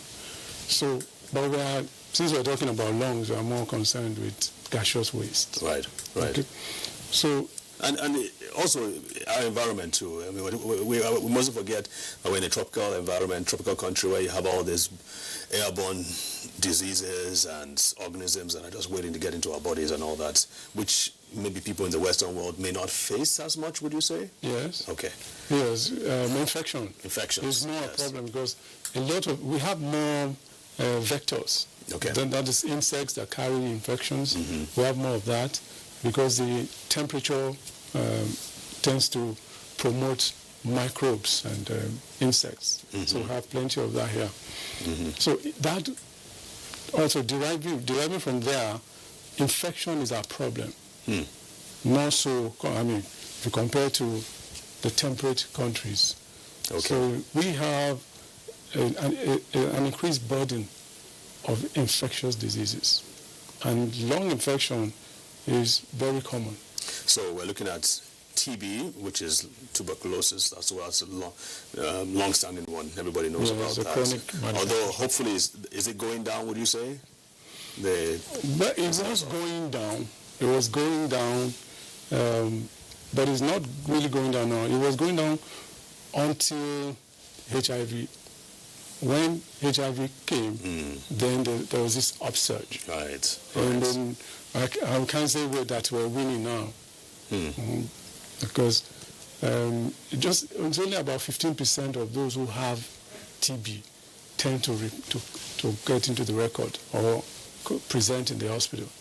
Right. So a lot of them go from place to place. Some of them never even get to the hospital. Some don't believe it's a medical condition. They believe it's an arrow. It's an in arrow. fact, when I was at Luz, I saw a patient who told me it was an arrow.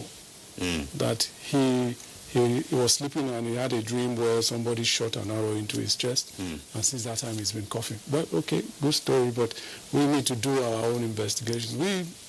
We did our investigation and it was TB. So I don't know the connection between that, but you see, there are so many people like that, and this was a graduate. Oh, a graduate. It was a graduate. So you see, talk less of those who have not been to school, who are illiterate. So they will not even bother to come to hospital. Right. So quite a large number of those with TB, and that's why the thing is still festering. So TB is one, and I know we don't want to focus on the disease themselves, but I think it's important that we just give people an overall view. Other infections, I know with sickle cell disease, I know there's a big problem with certain organisms that, because children with sickle cell disease, their immune systems are depleted, and so they tend to have a lot of chest infections. As a matter of fact, one of the top two causes of death in sickle cell disease is acute chest syndrome in sickle cell disease. So, but again, pneumonia, older people die from pneumonia, and asthma is another thing we're going to be talking about. So we're getting to the end of this section. We're going to jump into some of those, but more importantly, we'll talk about some of the lifestyle factors. We've talked about socioeconomic, but we're going to look at other lifestyle factors that we can adopt to help us to, live a healthier life. So do not go away. We will be right back.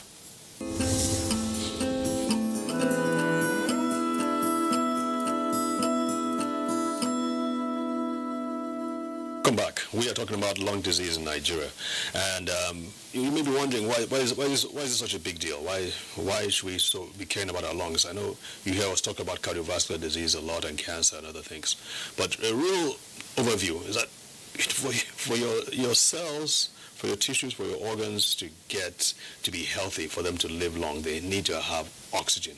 Above everything else, they need to have oxygen, and the way they get oxygen is through the lungs. The lungs has to get the air in from the atmosphere, put the air with the oxygen in the blood, and the blood has to go to the heart, and the heart has to pump the blood all the way to your cells in your brain or your kidneys or your legs, whatever it is.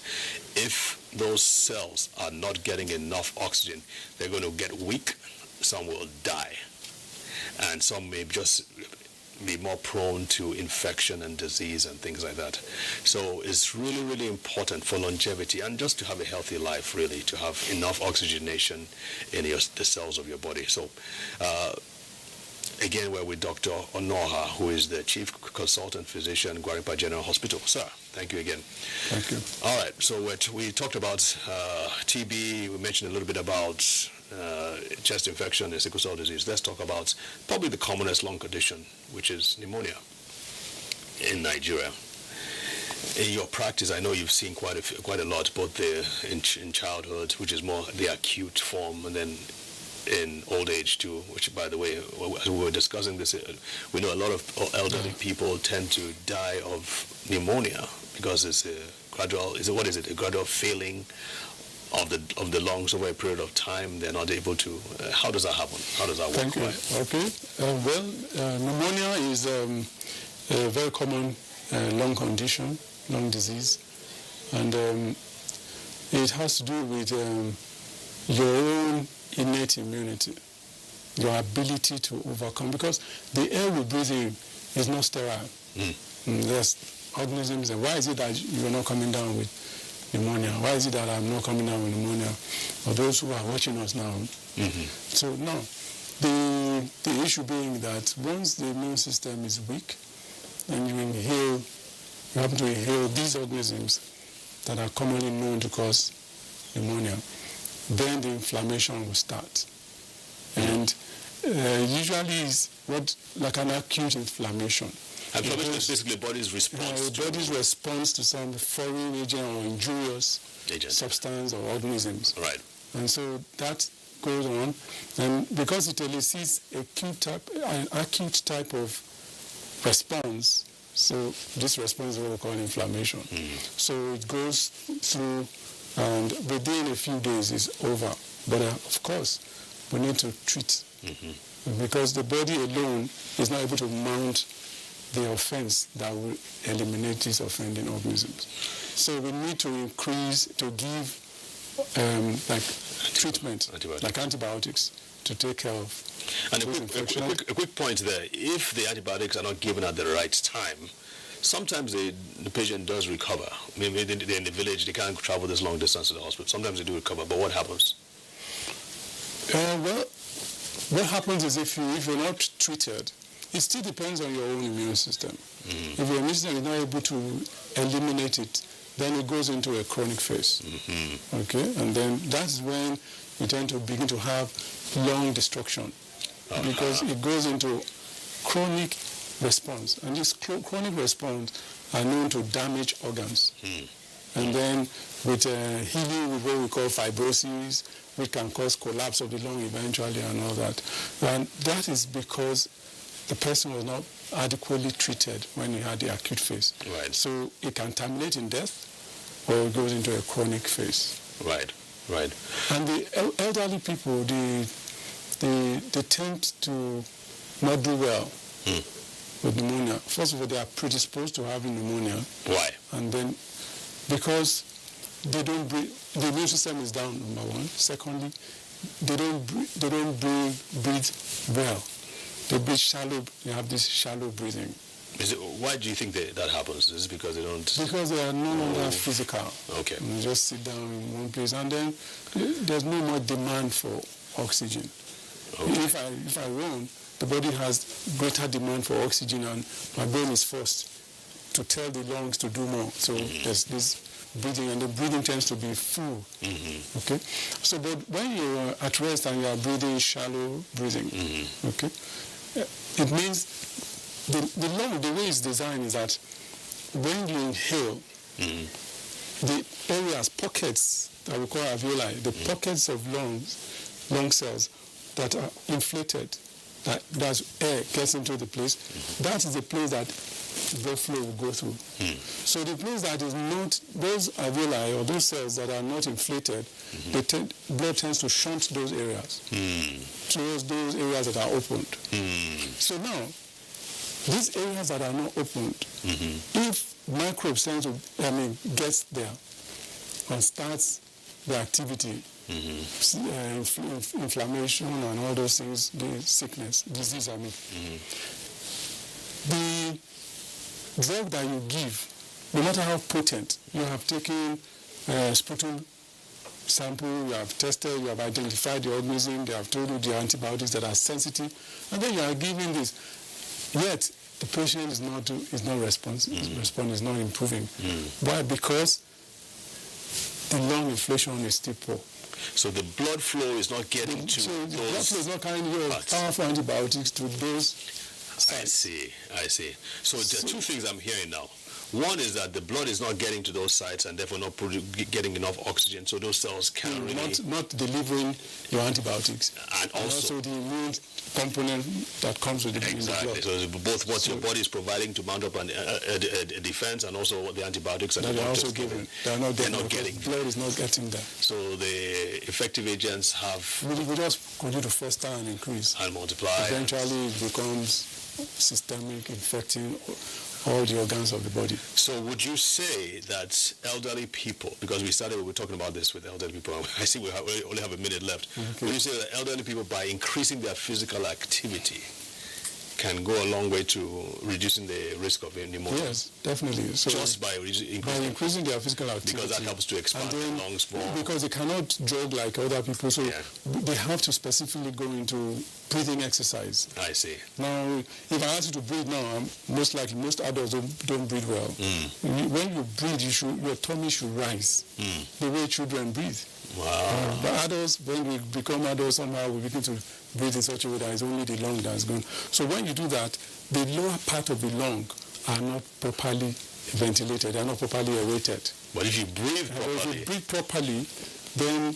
And the blood vessels that carry the blood for the exchange are more in the lower part of the lungs. I see. So when you are breathing, shallow breathing, and you are breathing chest type of breathing, you are just ventilating the middle part of the lung and the upper part of the lung.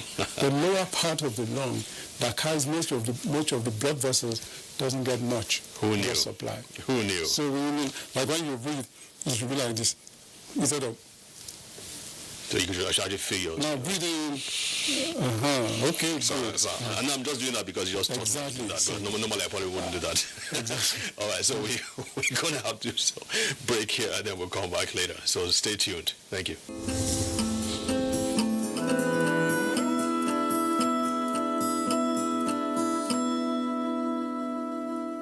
Welcome back. Okay, we're talking about lung diseases in Nigeria, and in this segment we want to talk about what is known as COPD, chronic obstructive pulmonary disease, which you probably have heard about before. Bottom line is that air has to flow. Air has to flow in your lungs, air has to get into your organs and all that. Anyway, you get the picture. But Doc, let's talk about that a little bit, because when I think about COPD, I think about the airways not being tighter. They're not responsive, they're not as elastic, and for whatever reason we know about, and we mentioned smoking and something like asthma, but let's go into that a little bit. Okay, COPD is a disease of the airway. Mm-hmm. It's more like an umbrella term, isn't it? Yes, it comprises of two basic pathology. Okay. Emphysema and chronic bronchitis. Okay. Okay, so those two are what we put together as a COPD. Okay. Now, it's not quite different from asthma in its manifestation, except that it tends to come late. If I see somebody who is 26 years and is having breathlessness, like last week, this Monday, I saw a patient, I misheard them. They said, I thought I had COPD. And I said, no, this cannot be COPD at this age. Mm-hmm. So, but it wasn't COPD they were trying to say. Because you got the word chronic. Chronic means that it has happened over years, even decades. No, not necessarily. Okay. This particular disease, yes, it tends to come in years. Okay. Okay. It gives you time to misbehave in terms of smoking and all. It's not everybody who has COPD actually got it because they smoked, but smoking is number one cause thing we can call, say, cause. It's a contributor to it. Okay. The other thing is that air pollution. Mm-hmm. When I was in Lagos, I saw quite a number of people with COPD who were not smokers. Some young people? Yeah, no, they are not usually young people. Yeah, exactly. Okay. At least like 45 years and above. I see. Okay. It depends on the intensity of the damage anyway. If you smoke heavily or you live in a place that is heavily polluted, you tend to come earlier. But rarely we usually see somebody in his 20s that has COPD. And as you said earlier, Doc, these are things that we don't have much control over our larger environment. Yes. And so if you're living in Lagos or a busy place, is there anything that you can do within your tiny circle of influence that can, reduce the likelihood of you having COPD? Or are you just doomed to have it because you live in an environment like that? That's where lifestyle will come in. Okay. So lifestyle in terms of what you eat, what you drink. Okay, so if you have a lot of vegetables, fresh vegetables, fruits, you take a lot of water, so you tend to be able to detoxify better. So detoxification is just removing those toxins that are entering into your system. So, and then if you also have, if you do breathing exercise, you also tend to flush out respiratory toxins. I see. Yes. So the breathing exercise, like there's a form of yoga that teaches you how to breathe in various positions. You breathe in. I don't want to do it because I've not been doing it for some time, so that phlegm doesn't fly out. Yeah. Okay. If you are alone in your house, you can do that. You take in breath and release it as fast as you can. You do it like 10 times. Is there a website one can go to and actually see this? There's this living,